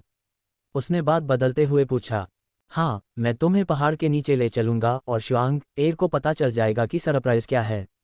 लॉन्ग मोशन खड़ा हुआ और उसने उसे अपनी बाहों में उठा लिया। मैं खुद चल सकती हूँ। वह जल्दी से उसकी पकड़ से मुक्त हुई और गुफा से बाहर की ओर तेजी से चल दी, मानो उसे डर हो कि वह अचानक उसे पहाड़ के नीचे तक गोद में ले जाने का फैसला न कर ले, जो कि एक बहुत बड़ी खबर बन जाती। वह हमेशा उसे गले लगाने की कोशिश करता है। गुफा में तो ठीक है, लेकिन अगर वे बाहर हैं और अन्य सभी जूनियर भाई बहन उन्हें देख लें, तो क्या उसकी रहस्यमयी, शांत और शक्तिशाली सीनियर सिस्टर वाली छवि बर्बाद नहीं हो जाएगी? शुआंग एर, अपने पति का इंतजार तो करो। पीछे से लॉन्ग मोशन की गहरी आवाज़ गूंजी और मू वुशुंग लगभग लड़खड़ाकर जमीन पर गिर ही पड़ी थी। उसने तुरंत अपनी गति तेज कर दी, मानो भेड़िए, सियार, बाघ और तेंदुए उसका पीछा कर रहे हों। वह उड़ते हुए पहाड़ की तलहटी में स्थित किंगयुन शहर तक पहुंची। तभी उसे अचानक एहसास हुआ कि वह अपने बेटे को साथ लाना तो भूल ही गई है। वहीं दूसरी ओर अपनी पत्नी का पीछा करते हुए लॉन्ग मोशन भी अपने बेटे के बारे में बहुत पहले ही भूल चुका था। भूला हुआ छोटा जुवानिक्सी कोने में उकड़ू बैठा जमीन पर घेरे बना रहा था और मन ही मन सोच रहा था कि काश वह अपने पिता को श्राप दे पाता कि वे बाहर जाते ही लड़खड़ाकर गिर पड़ें। लेकिन अंत में वह ऐसा नहीं कर सका। लॉन्ग मोशन ने आगे बढ़कर वुशुंग का हाथ पकड़ा और उसे आगे ले जाते हुए कहा, इस तरफ। किंगयुन शहर का विकास और लोगों का ध्यान। मू वुशुंग ने देखा कि किंगयुन शहर पहले की तुलना में बहुत बदल गया था। किंगयुन शहर संप्रदाय के अधिकार क्षेत्र में था। अतीत में किंगयुन शहर केवल एक साधारण सा छोटा शहर था जहां बहुत कम लोगों का आना जाना था और यह बहुत ही सुनसान लगता था। हालांकि अब जब संप्रदाय एक 7वीं श्रेणी का संप्रदाय बन गया था और उसने कई सौ नए शिष्य प्राप्त कर लिए थे, तो ये पहले जैसा नहीं रहा था। किंगयुन शहर में सराय, रेस्तरां और दुकानों की संख्या तेजी से बढ़ रही थी और शहर लगातार समृद्ध होता जा रहा था। हर कोई जानता था कि किंगयुन तलवार संप्रदाय केवल असाधारण प्रतिभा वाले शिष्यों को ही स्वीकार करता है और जब वे बड़े होंगे तो वे संप्रदाय की ताकत को एक नए स्तर पर ले जाएंगे। ये कहा जा सकता है कि किंगयुन तलवार संप्रदाय एक डार्क हॉर्स, छुपा रुस्तम था जो आश्चर्यजनक गति से विकसित हो रहा था। इसलिए कई व्यापारी विशेष रूप से इस अवसर का लाभ उठाने के लिए किंगयुन शहर आए थे और वे भविष्य में निश्चित रूप से बहुत सारा पैसा कमाएंगे। मू वुशुंग और लॉन्ग मोशन एक आश्चर्यजनक रूप से सुंदर जोड़ा थे, बिल्कुल स्वर्ग से उतरे देवताओं की तरह। वे हाथों में हाथ डाले बहुत ही स्नेही लग रहे थे और रास्ते में अनगिनत लोगों का ध्यान अपनी ओर आकर्षित कर रहे थे। बहुत से लोग आपस में कानाफूसी कर रहे थे। वह किंगयुन तलवार संप्रदाय की सीनियर सिस्टर है। वह किंगयुन तलवार संप्रदाय का भाग्यशाली सितारा है। उसके बिना आज का किंगयुन तलवार संप्रदाय नहीं होता। आंखों देखा ही सच होता है। क्या बेजोड़ सुंदरता है। वह वास्तव में अद्वितीय कहलाने की हकदार है। क्या कोई जानता है कि वह आदमी कौन है? वह काफ़ी असाधारण लग रहा है। कौन जाने, लेकिन वे एक दूसरे के लिए बिल्कुल सही हैं, उनका एक बेटा भी है और वे अभी भी एक दूसरे से इतना प्यार करते हैं। ये वास्तव में ईर्ष्या करने योग्य है। लॉन्ग मोशन के होंठ धीरे धीरे ऊपर की ओर मुड़ गए, मानो वह वसंत की हवा में नहा रहा हो। जिस व्यक्ति ने अभी बात की थी उसकी पसंद अच्छी थी। वह बाद में लॉन्गेर को उसे इनाम देने के लिए कहेगा। उत्साह भरी नज़रों के बीच वे दोनों धीरे धीरे टहलते हुए शहर के द्वार तक पहुंचे। लॉन्ग मोशन जानबूझकर बहुत धीमे चल रहा था। उसने ध्यान दिया कि शुआंग एर ने दूसरों के सामने उसका हाथ पकड़ने का विरोध नहीं किया था, इसलिए उसकी इच्छा हो रही थी कि वह उसका हाथ पकड़कर पूरे किंगड्यून शहर में घूमे और हर किसी को बताए कि यह छोटी महिला केवल उसकी है। एक बड़ा सरप्राइज। शहर की दीवारों को मजबूत किया गया है। वह दूर से ही शहर की ऊंची दीवार देख सकती थी। उसने अपने मास्टर और अन्य लोगों को शहर की दीवार को मजबूत करने का सुझाव नहीं दिया था। उसे याद आया कि उसके अंकल ने उसे यहाँ लाया था। क्या ये हो सकता है कि उसने शहर की दीवार को मजबूत करने के लिए स्पिरिट स्टोन का इस्तेमाल किया हो? उसने यह बात पूछ ही ली। बिल्कुल सही, शहर की दीवार इस शहर की ताकत का प्रतिनिधित्व करती है। मैं इसे मजबूत और ऊंचा करने में मदद करूंगा ताकि यह शुआंग एर के संप्रदाय का गौरव बढ़ा सके, उसने कहा। मू वुशुंग ने उसे संदेह से देखा। अंकल, क्या यही वह सरप्राइज है जिसके बारे में आप बात कर रहे थे? उसे विश्वास नहीं हुआ कि यही वह सरप्राइज था जिसके बारे में वह बात कर रहा था। वास्तव में, जैसा उसने कहा था, जब बाहरी लोग शहर में प्रवेश करते हैं तो सबसे पहले उन्हें ऊंची ऊंची दीवारें ही दिखाई देती हैं, जो मन में विस्मय की भावना पैदा करती हैं, और मजबूत दीवारें विदेशी दुश्मनों से बचाव भी कर सकती हैं। बिल्कुल नहीं, शुआंग एर, मेरे साथ आओ। वह उसे शहर से बाहर ले गया। संप्रदाय के बाहरी शिष्य शहर के द्वार की रखवाली कर रहे थे। जैसे ही उन्होंने उन्हें देखा, वे चिल्लाए, सीनियर सिस्टर को हमारा अभिवादन, एल्डर लॉन को हमारा अभिवादन। मू वुशुंग ने उन्हें देखकर मुस्कुराते हुए कहा, तुम लोगों ने बहुत कड़ी मेहनत की है। ये बिल्कुल भी मुश्किल नहीं है। बिल्कुल भी नहीं। वह समूह हैरान था कि उनकी सीनियर सिस्टर उनसे बात करेंगी, और वे सभी बहुत उत्साहित थे। उन्हें कोई कड़ी मेहनत नहीं करनी पड़ती। किंगड्यून शहर फुलियू काउंटी शहर जैसे बड़े शहर की तरह नहीं है। शहर में प्रवेश करने और बाहर निकलने वाले लोगों को स्पिरिट स्टोन देने की आवश्यकता नहीं है। उन्हें केवल संदिग्ध लोगों या दुश्मन के हमलों पर नज़र रखनी होती है। इसके अलावा शहर के द्वार की रखवाली करना संप्रदाय द्वारा सौंपा गया एक काम है, और प्रत्येक शिष्य को प्रति माह 100 निम्न श्रेणी के स्पिरिट स्टोन मिलते हैं। संप्रदाय अपने शिष्यों को मुफ्त में काम नहीं करने देगा। उसके हाथ पर दबाव बढ़ गया, और किसी की ईर्ष्या फिर से भड़कने वाली थी। मू वुशुंग हल्की सी हंसी और उसके पीछे पीछे शहर से बाहर निकल गई। 52 लाल बिंदु और एक दिल छू लेने वाला तोहफा। शहर के द्वार से बाहर निकलते ही उसने एक विशाल काला कपड़ा देखा, और कपड़े के नीचे कुछ ढका हुआ प्रतीत हो रहा था। क्या उन्होंने कुछ ठीक किया है? वह बहुत उत्सुक थी। खुद देख लो। उसने उसका हाथ पकड़ा और उसे चिकने काले कपड़े पर रख दिया। उसकी कोमल, मुस्कुराती हुई नज़रों के बीच मू वुशुंग ने उत्सुकता से वह काला कपड़ा नीचे खींच लिया। Teleportation array. खुशी के मारे उसकी पुतलियां सिकुड़ गईं क्योंकि उसने अपने सामने उस विशाल फॉर्मेशन को देखा। तुमने वास्तव में एक टेलीपोर्टेशन एरे बनाया है। ये कहाँ जुड़ता है? पवित्र राजधानी से। लॉन्ग मोशन मुस्कुराया और उसने अपने हाथ में एक नक्शा निकाला। शुआंग एर, खुद ही देख लो। उसने नक्शा लिया और देखा कि यह पूरे महाद्वीप का एक बड़ा नक्शा था। उसने ध्यान दिया कि यह नक्शा साधारण महाद्वीपीय नक्शों से अलग था। इस पर कई लाल बिंदु थे। एक ही नज़र में देखने पर वहाँ 50 या 60 लाल बिंदु थे, और किंगड्यून शहर के स्थान पर एक बड़ा लाल बिंदु था। उसके दिमाग में एक धुंधला सा अंदाज़ा था, लेकिन उसे इस पर विश्वास करना मुश्किल हो रहा था। उसकी पुतलियां थोड़ी फैल गईं, और उनमें एक अजीब सी चमक कौंध गई। अंकल, क्या ये सभी लाल बिंदु उन स्थानों पर हैं जहां आपने टेलीपोर्टेशन एरे बनाए हैं? उसे यह पसंद आया देखकर लॉन्ग मोशन बहुत संतुष्ट था। उसने सस्पेंस को खत्म करते हुए सिर हिलाया और उससे कहा, हाँ, लाल बिंदु वाले सभी स्थान टेलीपोर्टेशन एरे हैं। अब से शुआंग एर केवल एक विचार के साथ जहां चाहे वहां जा सकती है। मू वुशुंग ने महसूस किया कि उसके दिल की धड़कन फिर से तेज हो गई है। अपने इतने सालों के जीवन में वह बहुत कम ही भावुक हुई थी, लेकिन इस बार उसने स्वीकार किया कि उसके कार्यों ने उसे गहराई से छू लिया था और उसके दिल को पिघला दिया था। इस आदमी के बारे में वह सही थी। उसने अपनी भावनाओं को क्रियान्वित किया, पंजों के बल खड़ी हुई और उसके गाल पर एक बड़ा सा चुंबन देते हुए कहा, ये सरप्राइज बहुत ही अद्भुत है, धन्यवाद। लॉन्ग मोशन ने उसे गहरी नज़रों से देखा। शुआंग एर, एक चुंबन काफ़ी नहीं है। जब हम वापस जाएंगे तो मुझे किसी और चीज़ से पुरस्कृत करना। तुम गंदे बदमाश। वह धीरे से बुदबुदाए और अपनी आंखें घुमा लीं। शुआंग एर, मैंने अभी अपनी बात पूरी नहीं की है। एक बार जब मैं अपनी बात पूरी कर लूंगा तो तुम निश्चित रूप से मुझे अन्य पुरस्कार देने के लिए तैयार हो जाओगी, उसने उसके कान में धीरे से हंसते हुए कहा। सच में? मुझे जल्दी बताओ, अगर यह सच में वैसा ही है जैसा तुम कह रहे हो तो मैं शायद तुम्हें और भी बेहतर इनाम दे दूं। उसने अपनी फीनिक्स आंखों को सिकुड़ा और धीमी आवाज में चिढ़ाते हुए कहा। लॉन्ग मोशन संतुष्ट था। शुआंग एर को ये याद रखना चाहिए कि मैंने अभी क्या कहा। ये कहने के बाद उसने नक्शे पर लाल बिंदु की ओर इशारा किया और कहा, कुल 52 टेलीपोर्टेशन एरे बनाए गए हैं, लेकिन तुम हर टेलीपोर्टेशन एरे के बीच आगे पीछे टेलीपोर्ट नहीं कर सकती। अगर तुम दूसरी जगहों पर जाना चाहती हो तो केवल एक ही ट्रांसफर स्टेशन है।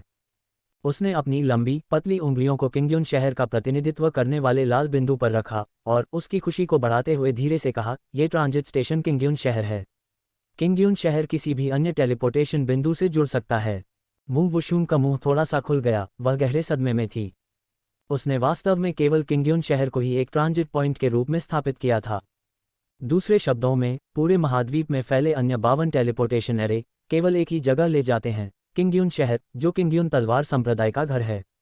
इसका क्या मतलब है? सीधे शब्दों में कहें तो 52 टेलीपोर्टेशन एरे हैं और हर एक का उपयोग टेलीपोर्टेशन के लिए किया जा सकता है। हालांकि यदि आप किसी विशिष्ट स्थान पर जाना चाहते हैं तो आपको किंगयुन शहर से होकर ट्रांसफर करना होगा। ऐसा इसलिए है क्योंकि केवल किंगयुन शहर ही अन्य टेलीपोर्टेशन एरे की ओर ले जाता है।